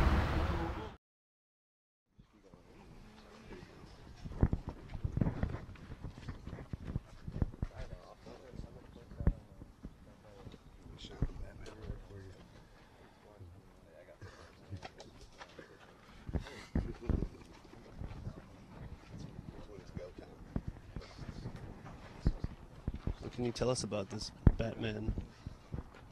This hole? About Batman. Oh, about Batman? Dude, I watch all of the cartoons with the kids. I got 5 kids at home. Really love to sit down with them and have a good time. I'm a stay-at-home dad 5 days out of the week and get to travel and play some disc golf, you know, on the weekends. But Batman's the superhero with a bunch of cool toys, so I really like him. Bruce Wayne right here. Hey, have you ever seen me and Batman in the same spot? Just saying.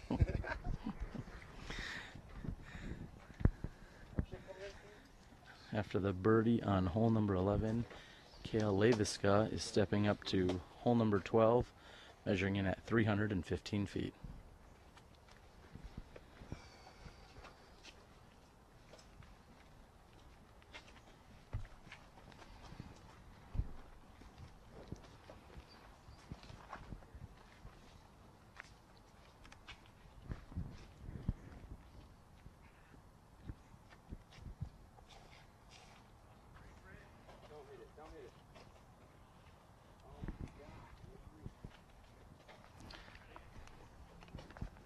Kale hoping to avoid that one tree he just hit. Yep, this is a long turnover shot, or a forehand shot, which Dutch is going to show us here.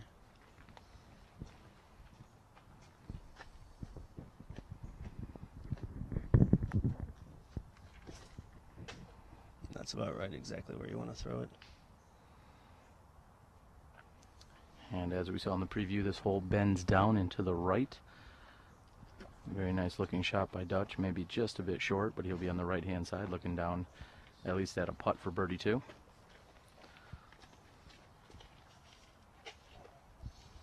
Steve Held on the tee.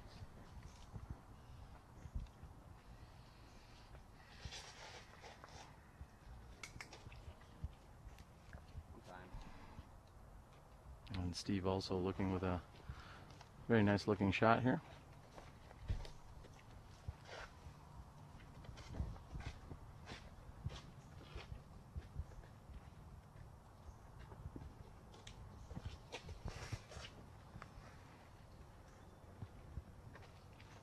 And Ben going around the left-hand side, the wide route.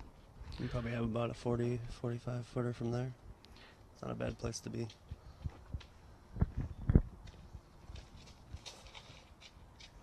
And Olson going with a Nuke OS, looking for a little bit of skip action. And he's probably going to skip well, yeah, a little bit over the top of that basket. But he's certainly taking a run at it. We are descending down the hill here on hole number 12. This has been a very well-paced round for these players, playing in a 5-some with many of the other groups playing in a 4-some today. So that's allowed the pace to be just about perfect, as there are more than 70 competitors out on the course. And thankfully for both the players and for us here at Smashbox, everything has moved along very nicely. Will, if you believe in jinxes, I think I may have just called one out, so we'll see if that happens or not. Think we're going to have smooth sailing the rest of the round? The weather looks like it might hold up. Hole 15 can be a bit of a backup. I'm sure they'll have a spotter out there, but it's a very long downhill hole with a lot of chance to get lost in the woods. Certainly lost my share of discs in there.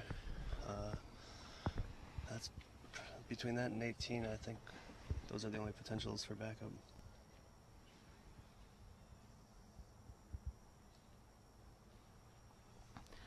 And with that downward slope, Kale going with a very smart and conservative layup to the right-hand side of the pin. He's going to settle for a par 3 here.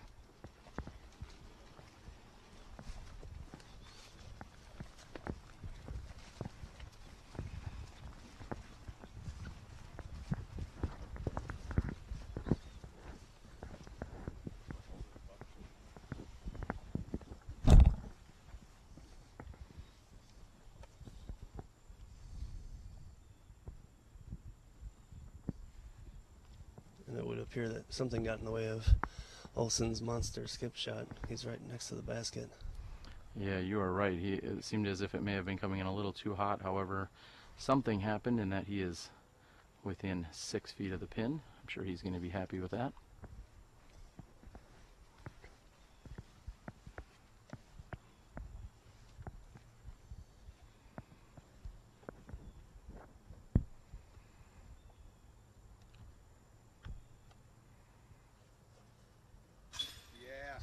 That's why they call Ben Hartwig the Rain Man. Very nice jump putt from just outside the circle by Ben Hartwig.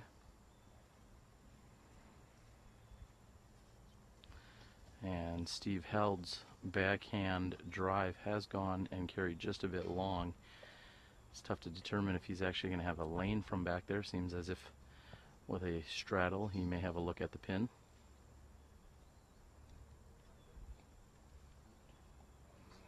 I will interject, this is the only hole I have ever gotten a forehand ace on.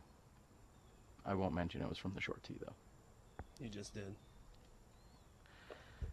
And Steve's putt is up and over. He had a little bit of shrubbery to deal with, so he was going on the high side and unfortunately didn't grab any chain. And while this drive seems to favor a lefty or a sidearm throw, there is always the danger that you get skipped back into those woods back there. Z putter is in, and Leiviska will be tapping in for his par 3. What is the putter that Kale uses, do you know? I believe him and the rest of Team Prodigy very commonly putting with PA somethings. Like, we'll confirm with Kale as to exactly what he's putting with these days. I know the team has various options. What? This is the PA3 is our first beaded putter that came out, and since that's been out for a few months, I definitely made the switch to this, and now I'm committed to it, and definitely noticing I'm hitting some better lines, especially my long ones. You can pretty much make anything inside the circle, but got to get something to hold, and this one's getting perfectly beaten for me now. Hopefully I can get some more putts. And there you have it. Kale putting with a beaded PA3 made by Prodigy Disc.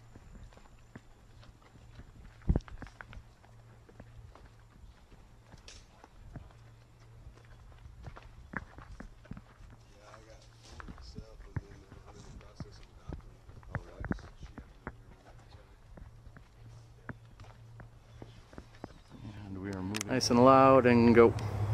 Here we are, hole 13, 270 uphill. That has a couple different options. A lot of people can play forehand or backhand, but the main thing is miss the trees and get up there for a putt.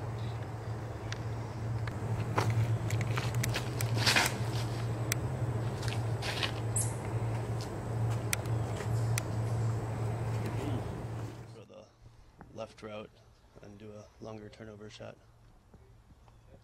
It's definitely a birdie you want to get. And with that being said, Dutch is on the tee. This is hole number 13, 245 feet.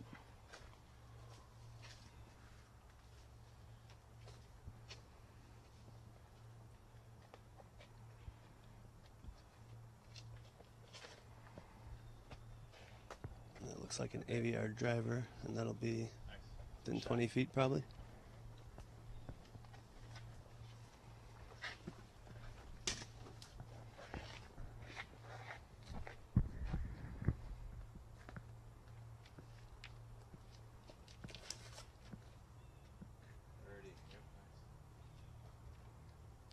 And Ben gets some great kickoff, some rock up there near the basket.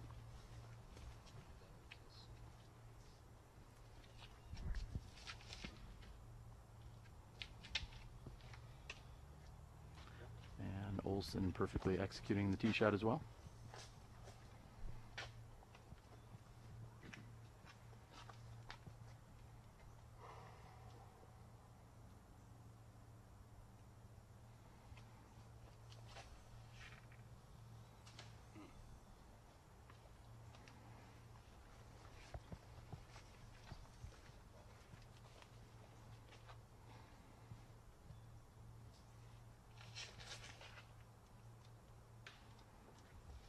And Steve's short run up and delivery has hit a tree in the center of the fairway. I've been noticing that Steve does not have a big run up. No, it is very compact. He likes to usually just take 1 or 2 steps. I would certainly not call it conventional. He's been doing it for many years, so it does work well for him. However, it is not what I would consider a textbook run up by any means. He seems to get a lot of snap out of it, whatever he's doing. Again, very effective for him, albeit not conventional.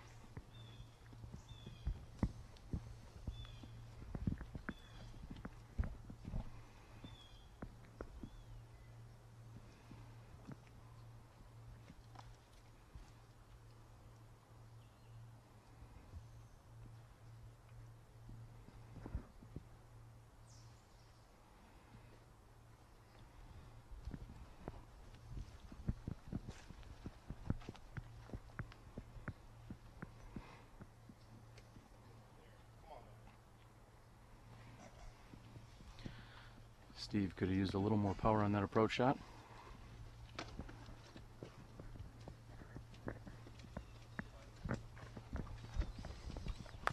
Now, is Steve rocking one of these homemade carts, or?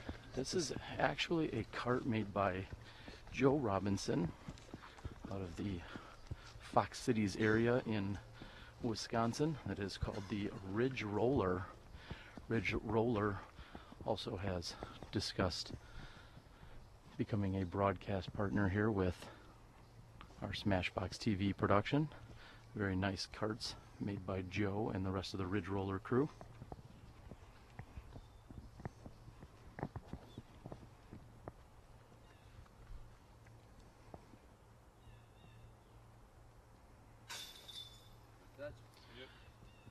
And making another putt is Dutch Napier, moving into 7 under par here through 13 holes. You probably can't see it at home, but there's a lot of little rocks and roots sticking out of the ground here that tend to affect the way these discs slide up to the basket. Steve Held makes good on his par. And as you said, Will, there are a number of small roots and stones that some of these players could hit.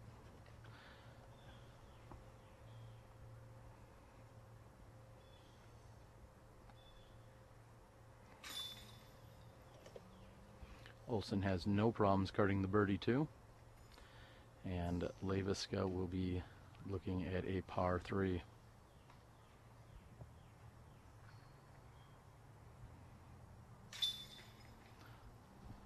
Hartwig, after getting a very favorable kick, will be tapping in for the birdie 2 from literally underneath the basket. Those are the best kind of putts. And there you have it. We are through 13 holes. I'm Terry Miller, the Disc Golf Guy, joined by Will Miller, Hole 5 Guy. You're watching SmashBoxxTV. Let's move over to Hole 14. Here we are on Hole 14, the highest point of the course. It's one of the signature holes here with a great view of the Capitol. It's about 340 feet long, left to right. I like to throw a rock.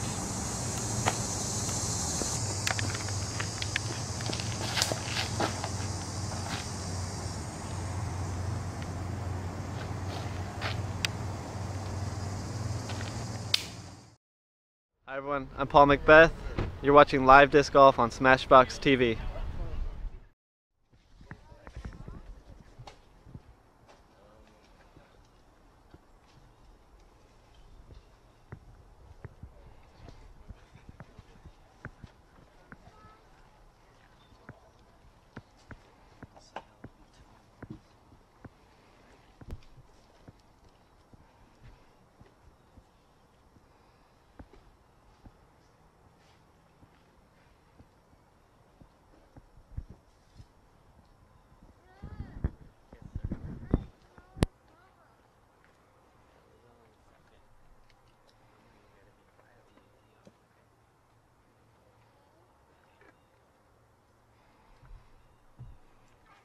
And we are here on a slight backup on hole number 14, just waiting for the group ahead of them to clear out for the first time this round. It looks like we may have caught the players that started on hole number 2. I believe that group is the only other 5-some out here. Dutch Napier on the tee.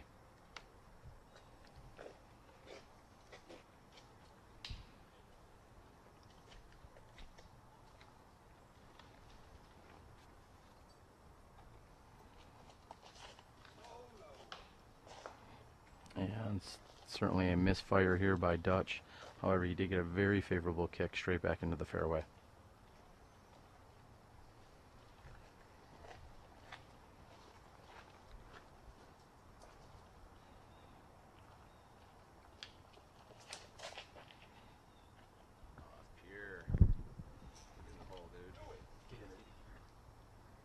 And that is right under the basket.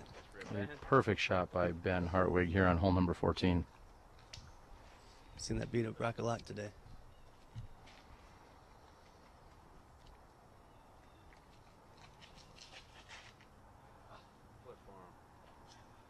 Adam looking for a little bit more turn on that.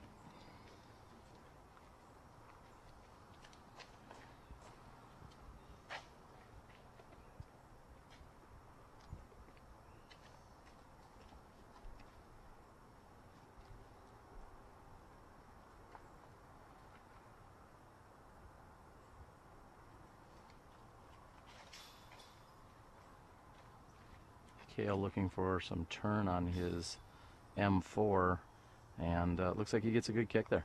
Yeah, he'll be right on the outside of the circle there.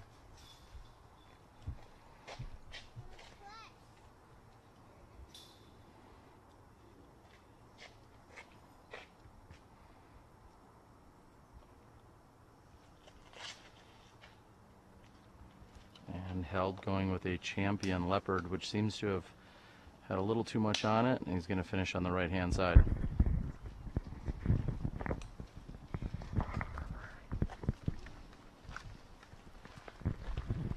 Again, we are very excited that you have tuned in with us this morning out here at Heistand Park. This afternoon, look for a second link, which will bring you to the advanced leader card coverage at the Vallarta-Ast disc golf course, otherwise known as Token Creek County Park. We will bring you live action for all 18 holes from our leader card in the advanced division.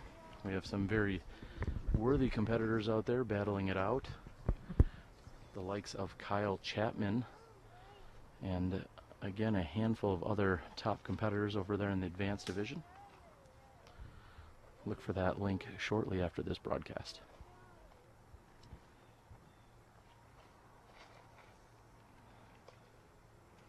And Dutch approaching with his AVR. Looks like he could have used a little bit more power. However, this is somewhat of a deceiving hole as it filters down toward the basket.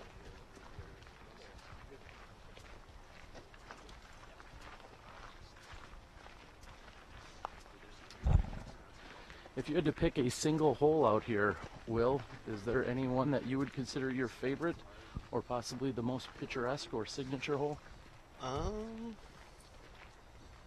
I would say there's a good argument to be made for hole 5, hole 10, or hole 15 to be signature holes out here. And you're not just saying that because those are multiples of 5. I hadn't even thought of that. That makes sense, considering my ego.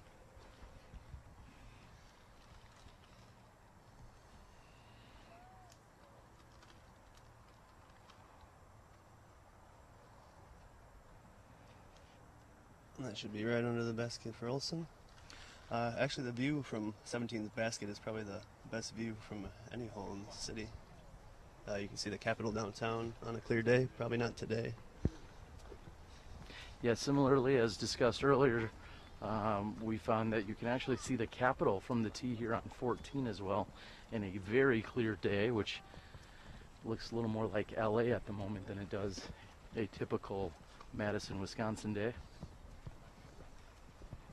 Speaking of LA, we'd like to again thank our friends out at Legacy Discs, Bamba and Steve Rico, just outside Sylmar. All the guys over there, such a huge help in getting live disc golf brought to your computer, phone, or tablet via SmashBoxxTV.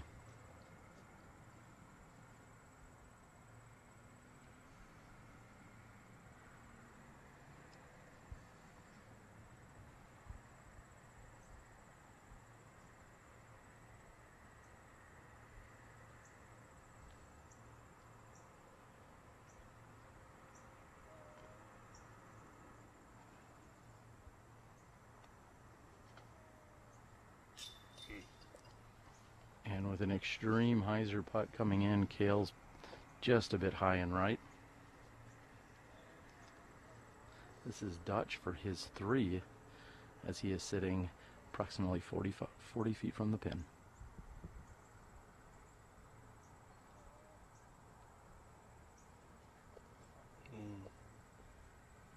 Not exactly the throw he wanted coming out of his hand.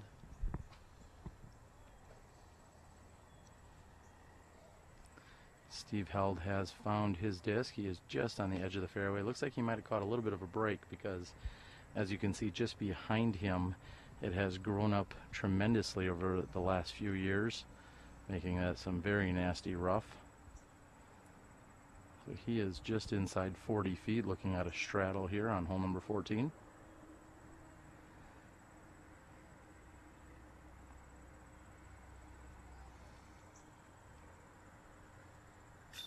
Beautiful putt. And Held makes good. He must have that fired up mix going. That is possibly it. I have been informed at one point it was crash test dummies. So I'm not sure how that fits into the mindset, but going back to the 90s. And Hartwig trying to give away that birdie here on 14. However, he does get it just barely over at the edge. This is Olson for his par 3. And this may be the first misstep that we have from Dutch Napier, who has been birdieing on a rate of about every other hole.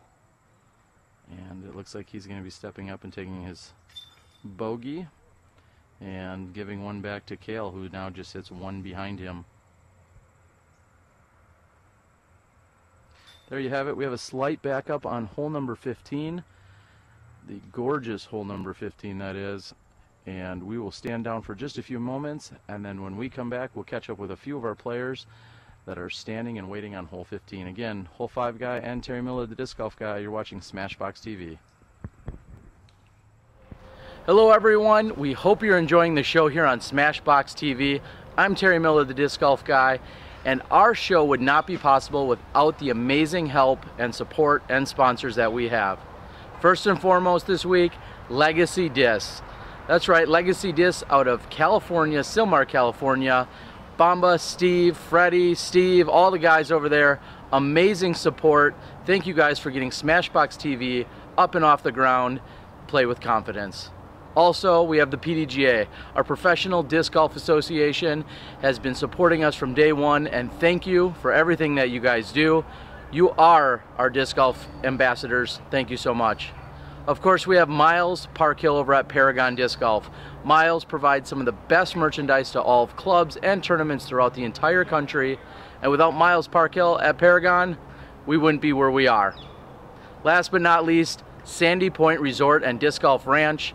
Mike and Michelle Cousins in northern Wisconsin have been absolutely amazing. They're bringing you the leaderboard throughout the entire week. Sandy Point Resort and Disc Golf Ranch. Check them out. It is my favorite disc golf course anywhere in the country. Check them out. sandypt.com, Sandy Point Resort and Disc Golf Ranch. So there you have it. We have an amazing set of sponsors. Everyone else that tunes in, watches, supports us on YouTube, supports us via Facebook, shares, likes, Twitters, the whole 9 yards. We also have our first run of SmashBoxx t-shirts, dry fits. So come on out, support us, and enjoy the show.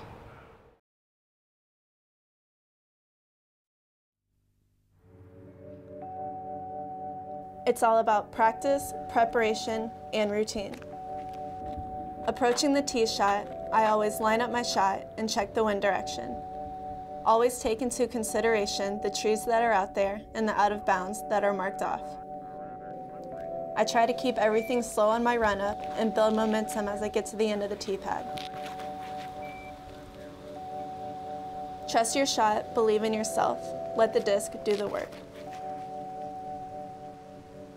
Legacy Discs. Play with confidence. Hi, I'm Don Loper with Loper Financial Group, where the best investment is a great agent. I'm so happy and proud and excited to support SmashBoxxTV and their live disc golf coverage. Play with confidence. My name is Connor Wright. My PDGA number is 57322, and I've been playing for 2.5 years.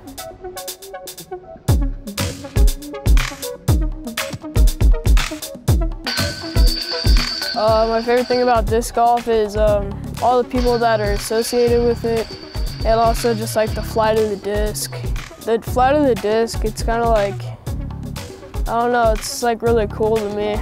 Having like that pullback and just knowing that you generate that much power, I mean, it's pretty cool. It just feels good. I mean, just kind of like, I don't know, it's something about it.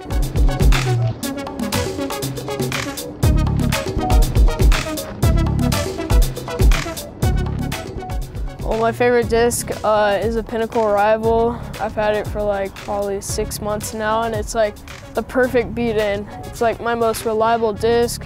I use it probably 40% off all the tee pads. I mean, this thing is like my go-to. Like, I don't know what I would do if I lost it. one thing I finally figured out with my putting. Finding a routine is like one of the biggest things for me.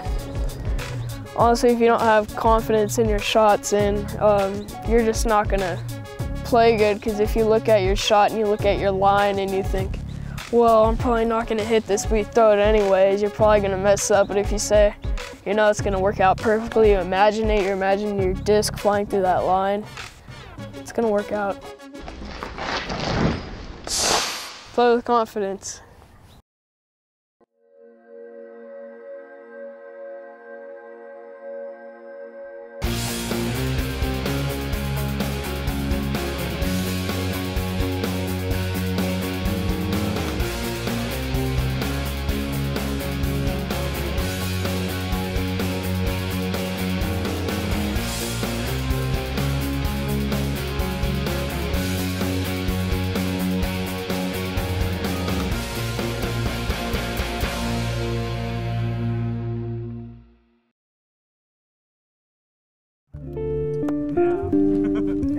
It's the most understable one there. I can't reach it like that.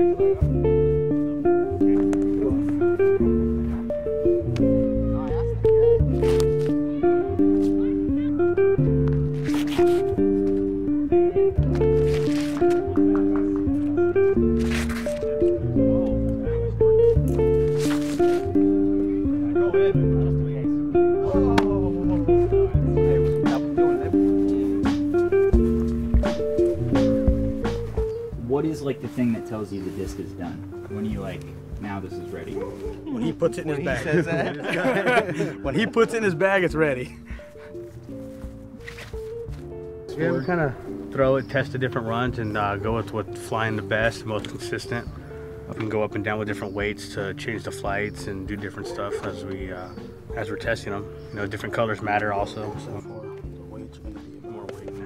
About 8 grams difference. We make and design the mold to do a specific thing. So we're out there testing the mold, testing the plastics to make sure that's how we design the disc so it can fly the way we want to.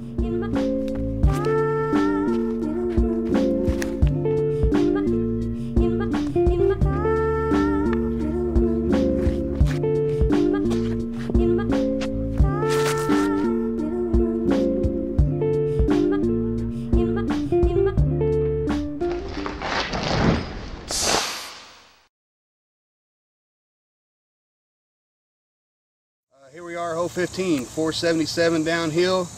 It is very reachable, but there's trouble left and right. I like to go with the fairway driver and aim for the left side of the fairway and turn it to the right.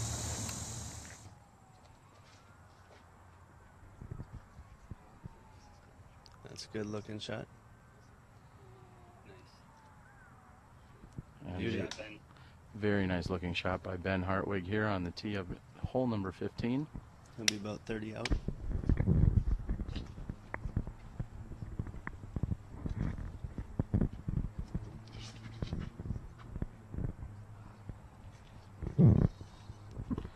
Steve looking for a little bit more straight on that, so to speak, before it hyzers out.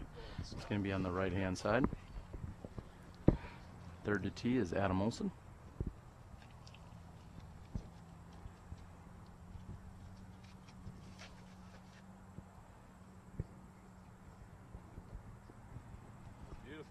Gets a good flip on it.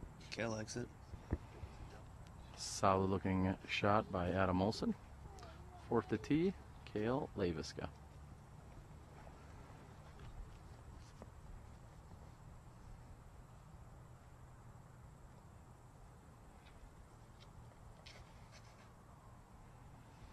Might have turned it, yep, he turned it too much. Kale needs that to come back out. He's going to make the spotter do a little bit of work.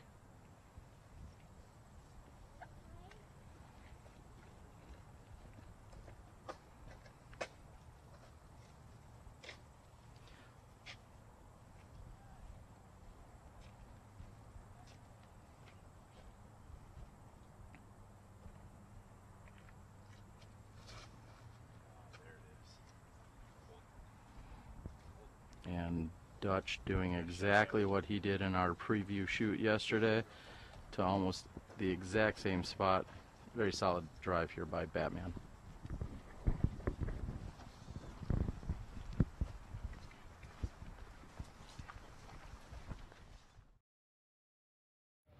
I'm John Pecunia. They call me Johnny Rumble. My PDGA number is 2540. I've been playing disc golf for 36 years. Disc golf has been such an important part of my life. It's brought many hours of happiness, friendships, and lots of competition. We've got a good, strong club. I believe we sold about 200 bag tags this year. Club's good. We do, there's a Tuesday league run by Glide here in Madison, right here at Heistand Park, and that's an all-day league, so as long as you show up with a group of, I think, 3 people, you can go out and play the league. And it's a handicap league. There's a Saturday morning doubles that's run by Eric Peterson. We got 4 courses. All the courses here are pay to play as of last year, and so far it seems to be working out pretty well. Yeah, many talk about pay to play. There is obviously some pros and cons to it, but it seems like here in the Madison area, it has been, as you said, somewhat accepted and well received. Token Creek being one of the first courses really in the Midwest to take the pay to play seriously at a public park, and it has generated literally hundreds of thousands of dollars over the year and over the years, and we're seeing that go right back into the courses and new course development. It's very exciting. Yeah, the county actually put in a second course at Capitol Springs Park, which is going to be used for this tournament this year, and a lot of that money came from the revenue from the other course, and the city is starting to make some improvements after their first year of taking in revenue. As you mentioned, this Heistand Park is in fact a Madison City Park.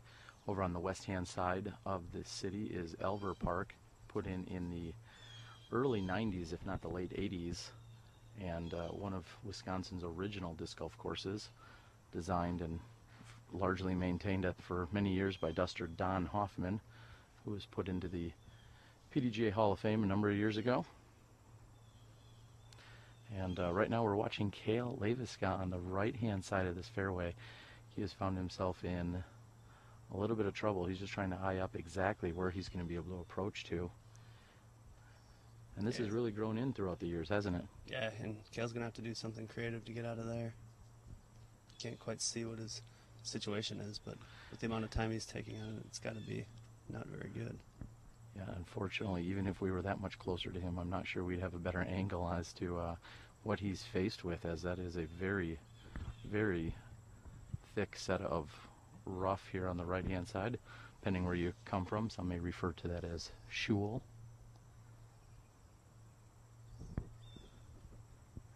And we should see a shot come flying out of there any second here from Cale. I believe Cale has won this tournament in the past. If he hasn't, I would be shocked, in fact.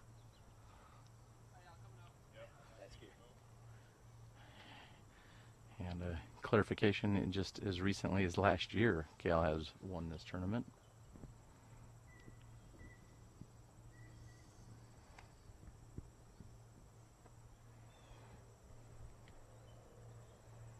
Some onlookers. Ben Hartwig and his caddy. And Cale throwing a turnover shot, which then hyzers out at the end. It's not as close as he'd like. He may have a look at it from that left-hand side. However, I'm thinking it's going to be still somewhat obstructed. And if you're wondering how thick the woods are around here off the fairway, back on the left side of the fairway, there's actually a thighmaster hanging in one of the branches.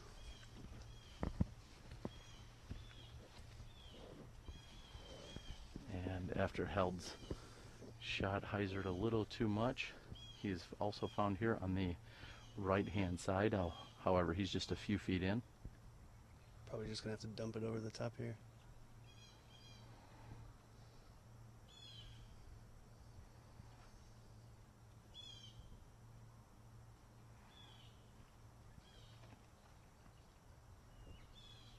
Beautiful shot.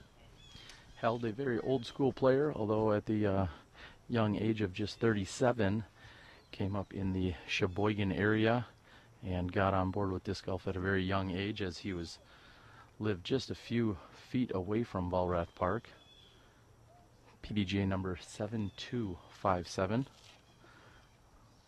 Just a few hundred digits off of two-time world champion Barry Schultz, who he grew up playing with.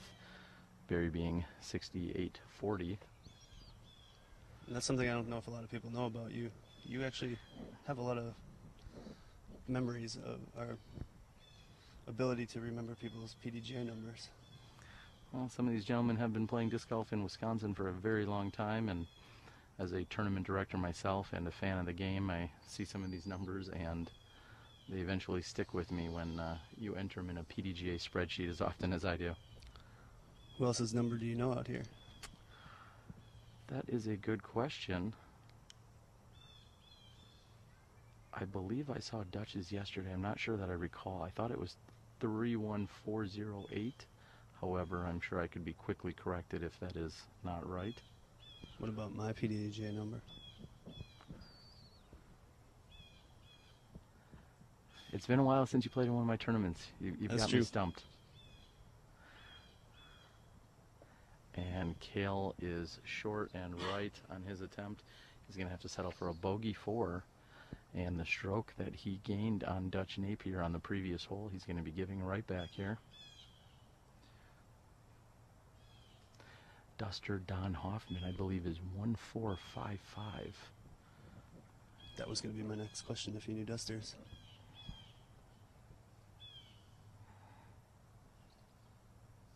How about our tournament director, Brad Wendt, who's also been playing for a very long time? Brad Wendt has a very early number.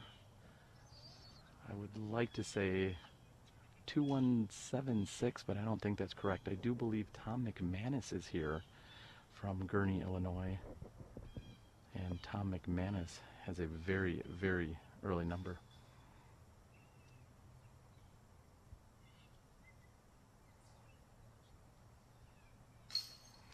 Hartwig makes good, and just as he birdie twos, I think Tom McManus is 1276, if I recall.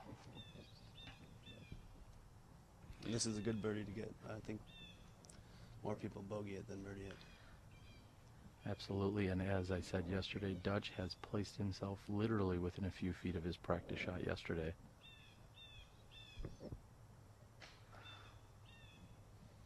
And with an opportunity to gain 2 on Cale, he's going to have to settle for a par with just a 1-stroke advantage there. Missed opportunity for the Dark Knight. I'm guessing Batman will return. And there you have it. We're going to stand down just for a moment. We're going to move over to hole number 16. We have just 16, 17, and 18 here to play as Cale Leiviska taps out. You're watching live disc golf here at the Mad City Open. I'm Terry Miller, the disc golf guy, and we will be back with you in a few moments. Here we are at hole 16. Basket is tucked into the left, about 350 feet away. I like to throw a big sky flex shot up over the top.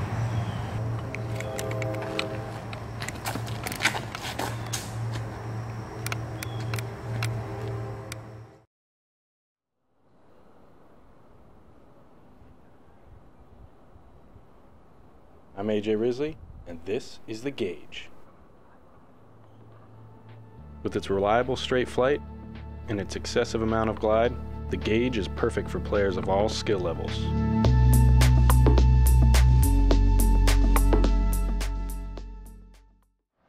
I'm Steve Rico, and you're watching live disc golf on SmashBoxxTV.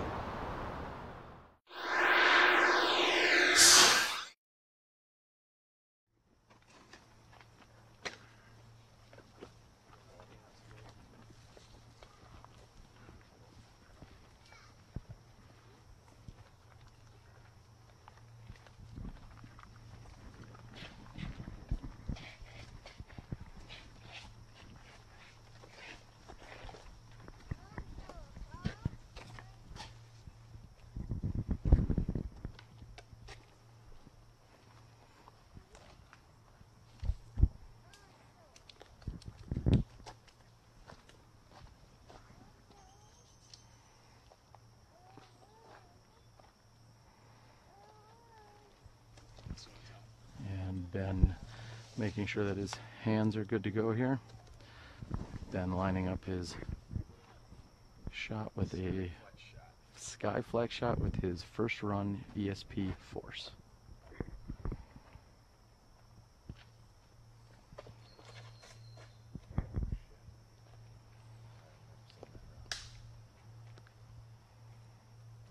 And he might be there. Very nice shot by Ben Hartwig. Next to tee, lefty Steve Held. Man, you want to throw this one?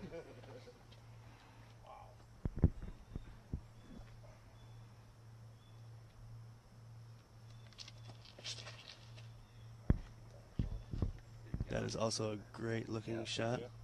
Steve going with that inside gap, which many won't even see until we walk up there. That is really the only opportunity for a lefty backhand shot to get up there for a birdie.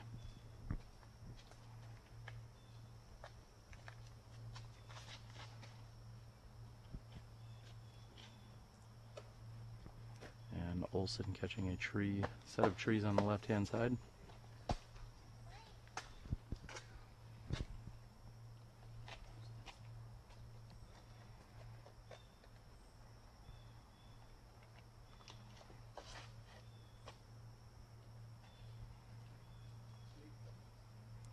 Dutch asking for it to get sneaky. Looks like it may be just a bit short.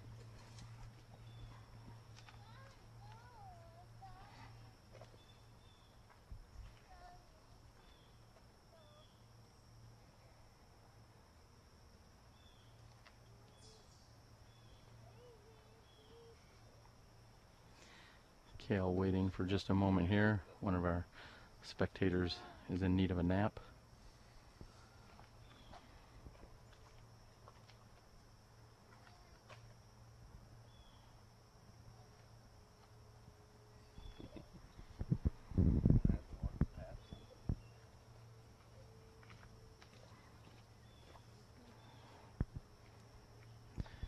And Kale doing what any professional should, waiting for all distractions to be clear.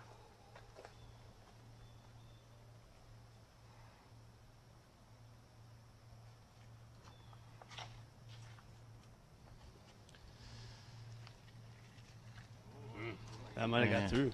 And it may have gotten through. Kale with the very nice weight here. Making sure he's gained his composure and concentration for his challenging tee shot here on hole 16. Looks like it may have paid off nicely.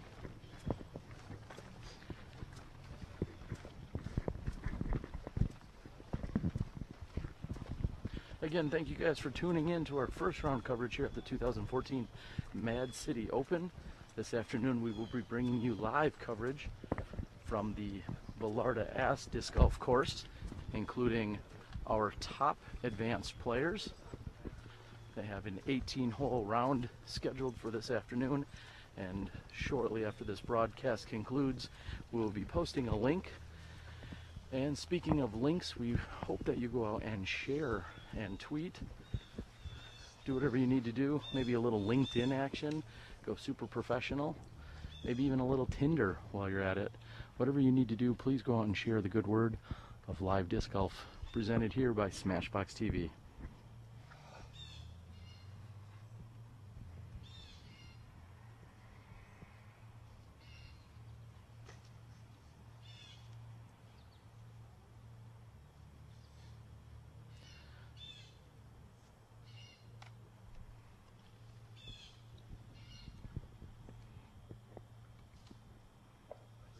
And Olson's forehand fights through.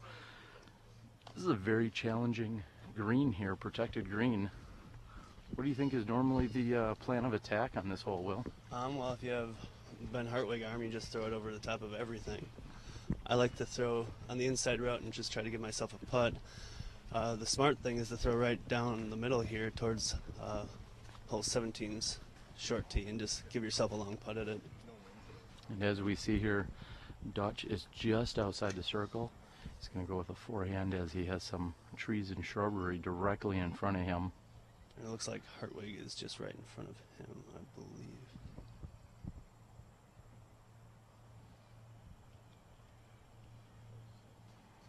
And a little too much power. He's gone past the basket. He's gonna be looking just to take a par 3 here.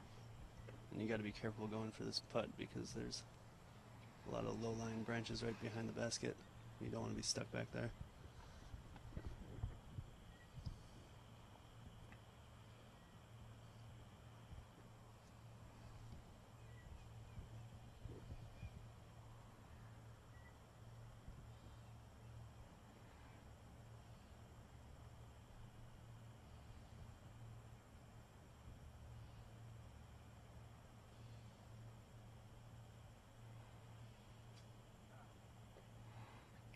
Getting caught up by some of that shrubbery.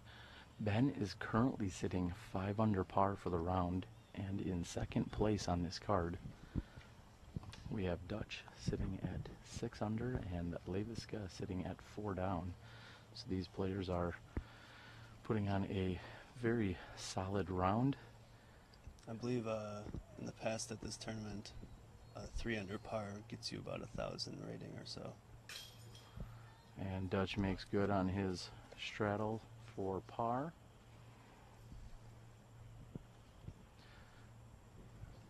Yeah, there's plenty of trouble for players to find out here. You can very easily go from under par to over par on any one of these holes out here. So seeing a few of our competitors sitting at 4, 5, and 6 under par is definitely solid. They're making the course look a little easier than it is. Yeah, with this fully grown in shrubbery and shule and everything else at this time of year, there's virtually no reprieve out here. All right, we are through 16 holes. These gentlemen have just 2 holes to go. You're watching live disc golf here on SmashBoxxTV. Let's go take a look at hole number 17. Here we are, hole 17, 310 uphill. Definitely not a fairway driver shot. It probably plays more like 370. I go destroyer, try to go kind of high, but there is trouble both sides of the fairway. Good luck up the hill.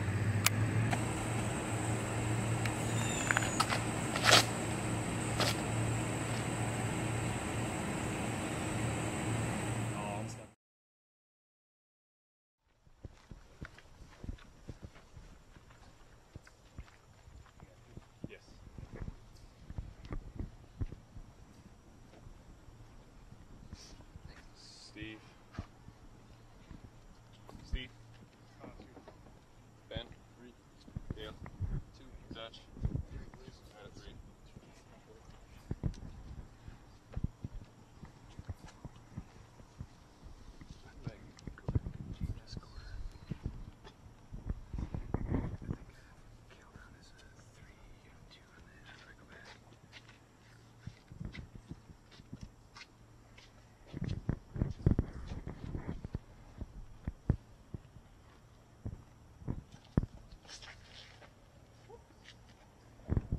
And after carding the very impressive birdie 2 on hole number 16, Steve is on the tee, and whoops, I think was the word there as he turned it over and pushed it far left.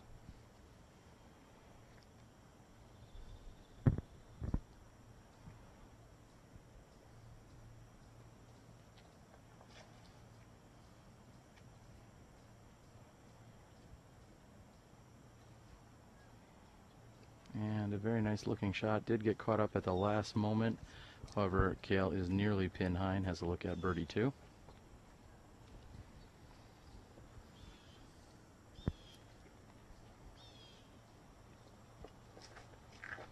At 310 feet, this whole play is a little more like 4.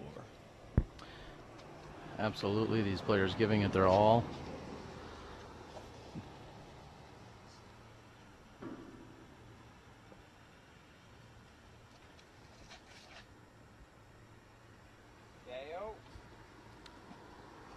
And a little bit of a turnover there, flirting with that left-hand side.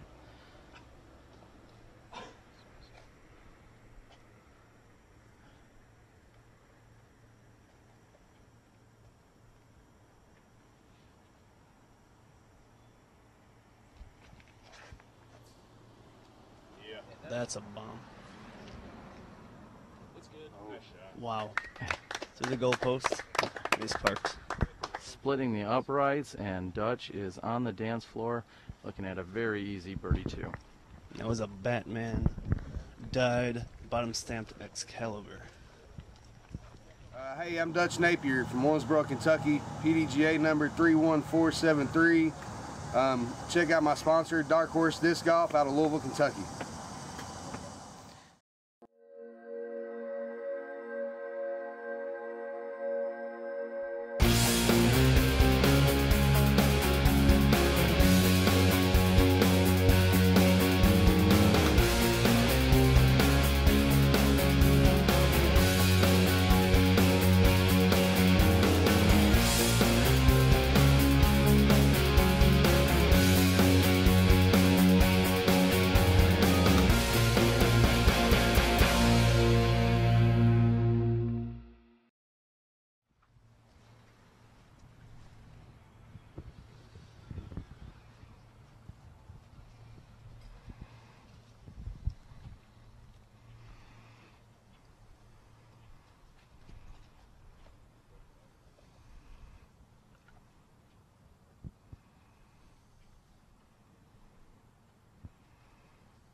And it looks like Ben on the left-hand side is going to be first to approach.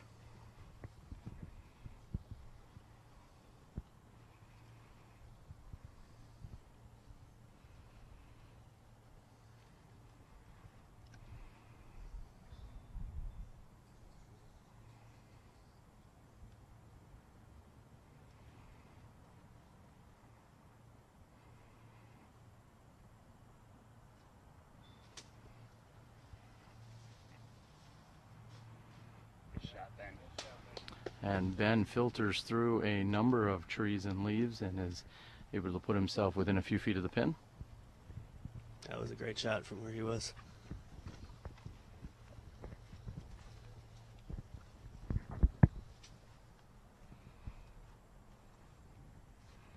And Steve Held is certainly going to be challenged again by the shul here on this left-hand side.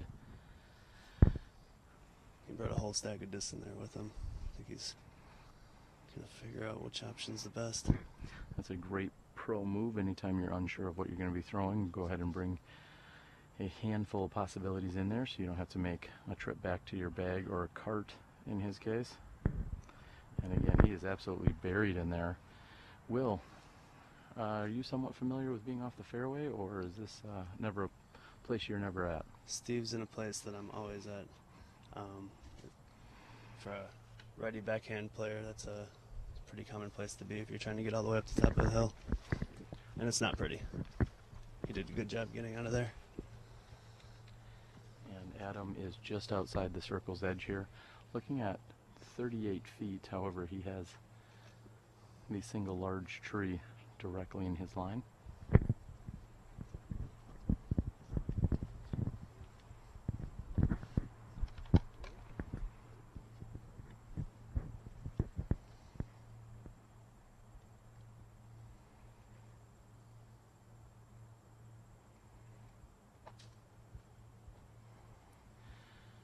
And a very good looking line, just a bit high on his birdie attempt.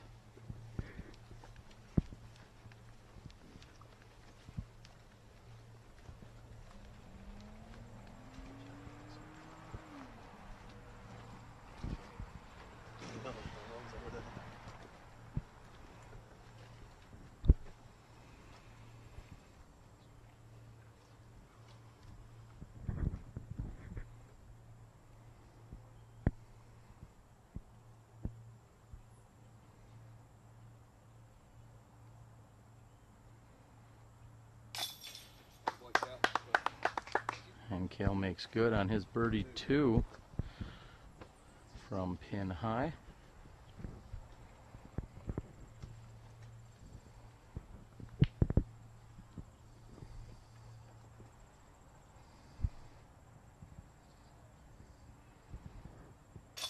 And I'm not sure how many photoshoppers we got watching at home, but if we could get a picture of Cale with just that mustache, that would be pretty sweet.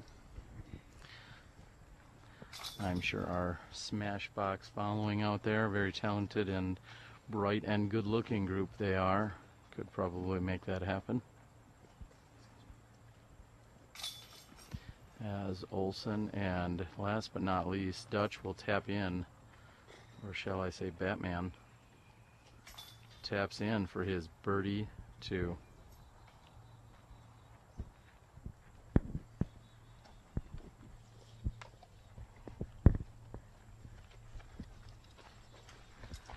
And we are moving on to our final hole, hole number 18. As I said, these players have been blessed with a very reasonable round here. Very nice, consistent pace throughout. Always a pleasure, Steve. Batman? Batman. Always a pleasure, man. Nice job, dude. Appreciate it. Good shooting with you. Nice to meet you, man. Nice to meet you. 17. Steve. Ben. Dale. Dutch. Out of 3.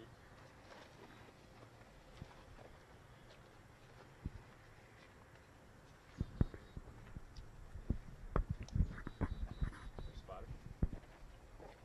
Spotter. No, I didn't know.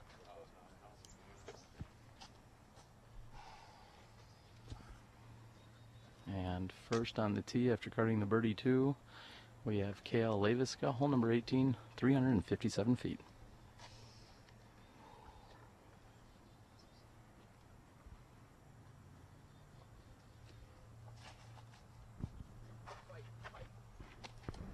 And Kale going with the low turnover shot here on hole number 18. Just turned over a little too much.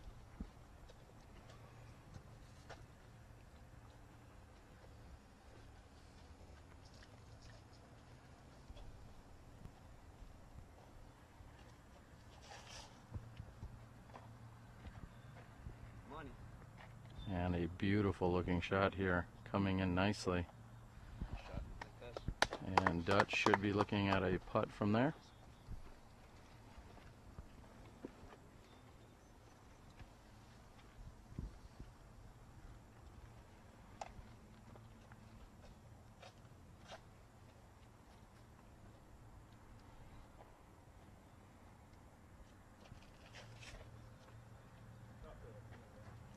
And Ben asking for it to hook up.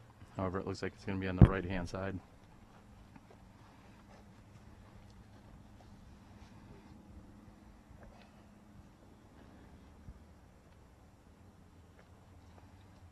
Very tough angle for a left-handed thrower here.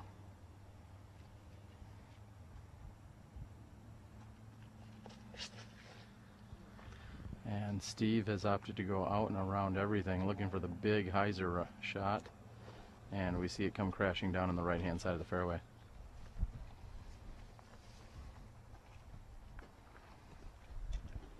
That road's kind of the only option for a lefty player.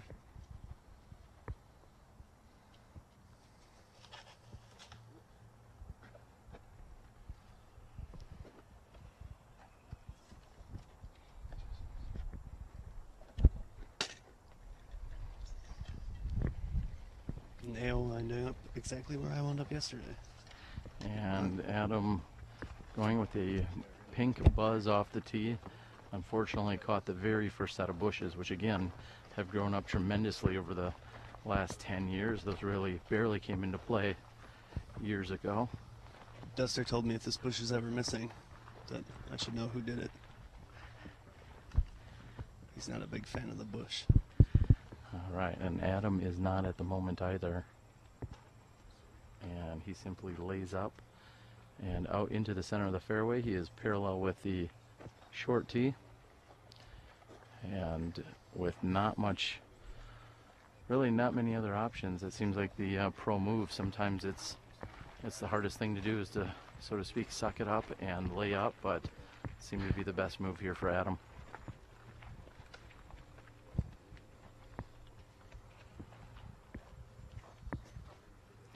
And at 259 feet from the short tee, it looks like he's put himself within putting range. And again, as we descend down our 18th hole, we hope that you've enjoyed our live coverage. For everyone back out there and everywhere that has tuned in, on behalf of Will Miller, Hole 5 guy, Dave K, Johnny V, and myself, we thank you guys for tuning in. We hope to see you this afternoon, as you will see the leader card of our advanced division out at Token Creek Park. And tomorrow will be the final day and final round. They are doing tee times out at Token Creek, where we will bring you a 27-hole round for our top 4 open men.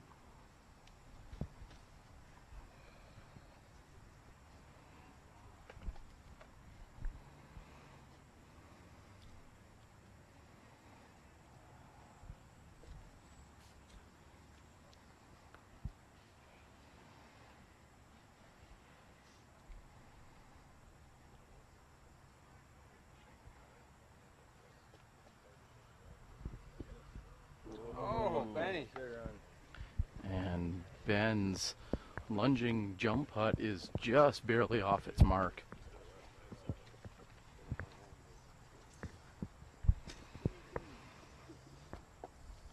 And Leiviska is also here on the right-hand side of the fairway, approximately 70 feet from the pin.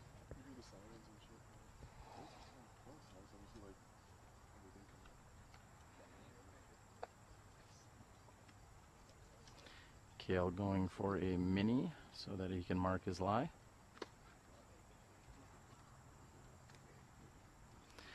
Per PDGA rules, you need to have your most forward supporting point, or a supporting point, directly behind that mini, with no other supporting point going past the perpendicular line to your disc.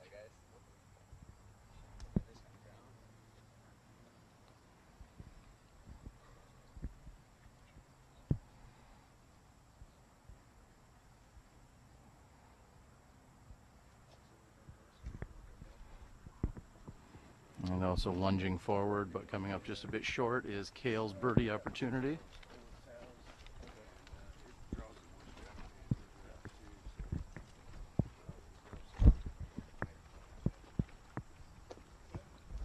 Steve Held, who was on the right-hand side of the fairway. Looks like we will back up. At the moment, we'll go ahead and give you our best possible update on scores. Shortly after the round, we will catch up with a few of our players here. Dutch at 7 under par, Kale at 6, Ben Hartwig at 5, Adam Olson sitting at -1, and Steve Held currently at even.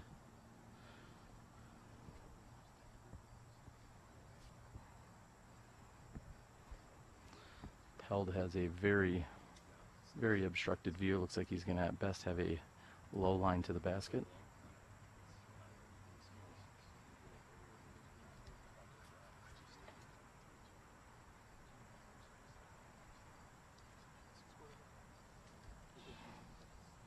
And Held is going to reset. Players do have 30 seconds to throw their shot once they've been considered their turn and have marked their lie and ready to go.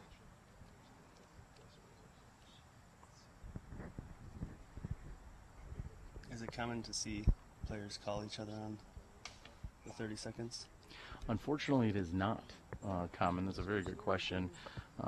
Once your time starts, like I said, you have 30 seconds to make your throw, and most of our players, you'll find, give a little leeway on that when some players are particularly challenged by a really difficult shot. However, it does seem to be one of the under-called rules or violations that we have out here, and as discussed a few weeks ago at the Worlds, that if we want to be taken seriously, our sport to be taken seriously, we must take it serious ourselves. So, do you know what the comparable rule in ball golf is? It seems like those guys get quite a bit of time to hit their shots. I'm unsure, but I believe it's 2 or 3 minutes. In fact, I do not know that for a fact.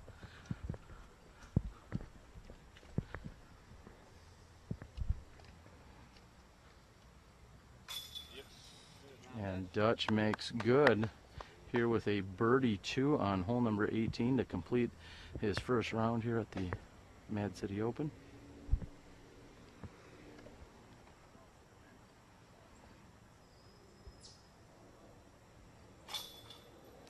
And with that bogey, that should push Adam Olson back to even par.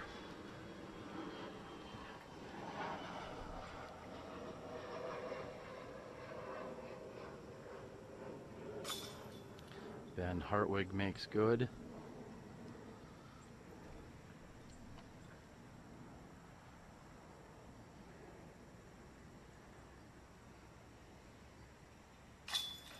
And Cale makes good as well.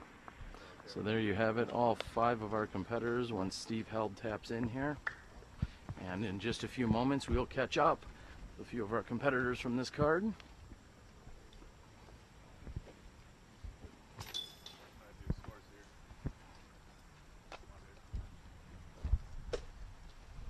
And we will move over and have a conversation. Looks like some rain may be coming in for this afternoon. That is really the first sign of breeze that we felt all day today.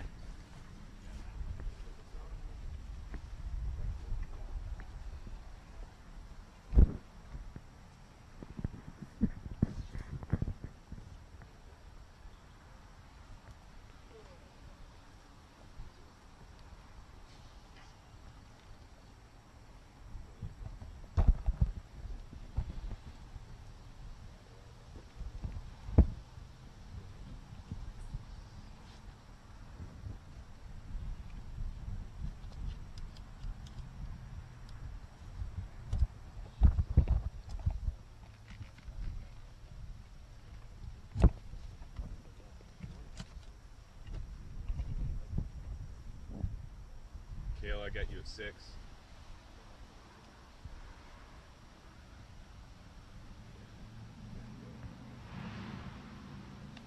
Ben, check your score.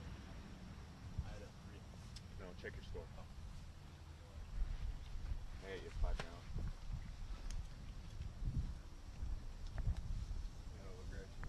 You right? Yeah, I recounted all of them. Always do. Kale, you want to check your score? I got you at 6. Hey, appreciate it. 46. All right, we're going to move in here, ladies and gentlemen. We're going to grab a couple of our competitors, include Steve Held and Ben Hartwig. Come on over, Ben. Come on in, gentlemen. First of all, I'd like to thank and congratulate all of you for participating here in our SmashBoxxTV first round coverage of the Mad City Open. Thanks for being out here. Dutch, we're going to start with you. 46, which is, I'd say, generally one of the hotter scores that we see out here at the Mad City Open. How did it feel? Felt good. I had one blemish, took 1-4, kept my head together, and kept pushing, throwing good shots. Yeah, you certainly did, and whenever you had the opportunity, you seemed to pounce on it with a birdie putt, and really solid round out there. Nice job. Hey, thank you a lot. No problem. Good job. All right, we're going to move over here to Ben Hartwig. Ben, yeah, he's really that much taller than me. Yeah, okay. Something like that. But Ben, you put together also a very solid round out here. I know you play out here often. You literally work across the street, so to speak. So some might say that's a home course advantage. Talk a little bit about what it's like playing here at the Mad City Open. Well, it's a real treat every year, whether it's the club or Mike at Glide. They always put together a good tournament. I was happy to put together a decent round out here at Heistand. Had a few rough patches when it came to putting, but I'm pretty happy with how it turned out. I believe you're sitting at a 49, a 5 under, and I'm going to guess that that's at least in the top 3 cards here at this A-Tier, and we wish you the best of luck. Yeah, hopefully see you out there for the final round. All right, there you go. That is Ben Hartwig. I'm going to catch up with a good friend and also a huge Smashbox advocate and enthusiast, our good friend Steve Held. Steve, a little bit excitement playing. I know you're normally home watching Smashbox. Here you're on it today. So what's that like for you? I really appreciate the opportunity. It was a good time. I finished maybe a couple strokes back from the rest of these guys, but the opportunity was great. Enjoyed it. Would have liked to have made a few more shots. Yeah, certainly. I know that you didn't play quite up to your potential. You're a very solid player here in Wisconsin. We're looking at about 25 or so years of the Mad City. How many of those years would you think you've played in it? I would say probably between, I'd probably say almost 22 of them, probably. I'd probably say a majority of them. Haven't missed many. All right, now I know you're a busy man. You've been working really hard at your daytime job. You don't get the luxury of just touring around and playing disc golf like everyone else. What's that like to work 40, 50, 60 hours a week and then come try and grind it out with our top pros? Well, I think what it is it's the lack of consistency. You know, just consistency. You know, starting on a hole 1, felt pretty good about the drive, get up there, dunk a putt. Then, you know, then you walk up to another putt. It's just that consistency. It's that, you know, for me, maybe a 15-footer feels more like a 30-footer, you know, unless I put in some work. I got to put in some work on the course. That's what you got to do. There it is. Well, there you have it. That is our good buddy, Steve Held. Looking forward to redeem himself a little bit this afternoon at Bird's Ruins, a great course out in Marshall, Wisconsin. And congratulations to what we believe is one of the hottest rounds in Dutch Napier with his 8 under par. Cale Leiviska sitting at 6 under par, so we know it's going to be a good battle. We're hoping that you saw at least a handful of the top scorers here at the tournament during this first round. So, for everyone out there, thank you for tuning in. We hope that you like, subscribe, Twitter, tweet, Facebook, you know, all those different things, maybe even Tinder if you need to. We're glad that you tuned in. We're glad that you're watching. On behalf of Dave, Will, Johnny V, and myself, Terry Miller, the Disc Golf Guy, you've been watching SmashBoxxTV. We'll catch you for the second round of the 2014 Mad City Open. Hello, everyone. We hope you're enjoying the show here on SmashBoxxTV. I'm Terry Miller, the Disc Golf Guy, and our show would not be possible without the amazing help and support and sponsors that we have. First and foremost this week, Legacy Discs. That's right, Legacy Discs out of California, Sylmar, California. Bamba, Steve, Freddie, Steve, all the guys over there. Amazing support.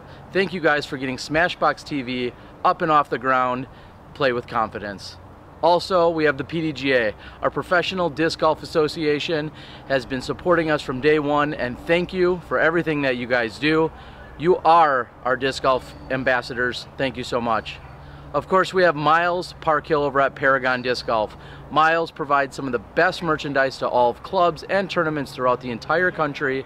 And without Miles Parkhill at Paragon, we wouldn't be where we are. Last but not least, Sandy Point Resort and Disc Golf Ranch. Mike and Michelle Cousins in northern Wisconsin have been absolutely amazing. They're bringing you the leaderboard throughout the entire week. Sandy Point Resort and Disc Golf Ranch. Check them out. It is my favorite disc golf course anywhere in the country. Check them out. sandypt.com, Sandy Point Resort and Disc Golf Ranch. So there you have it. We have an amazing set of sponsors. Everyone else that tunes in, watches, supports us on YouTube, supports us via Facebook, shares, likes, Twitters, the whole 9 yards. We also have our first run of SmashBoxx t-shirts, dry fits. So come on out, support us, and enjoy the show.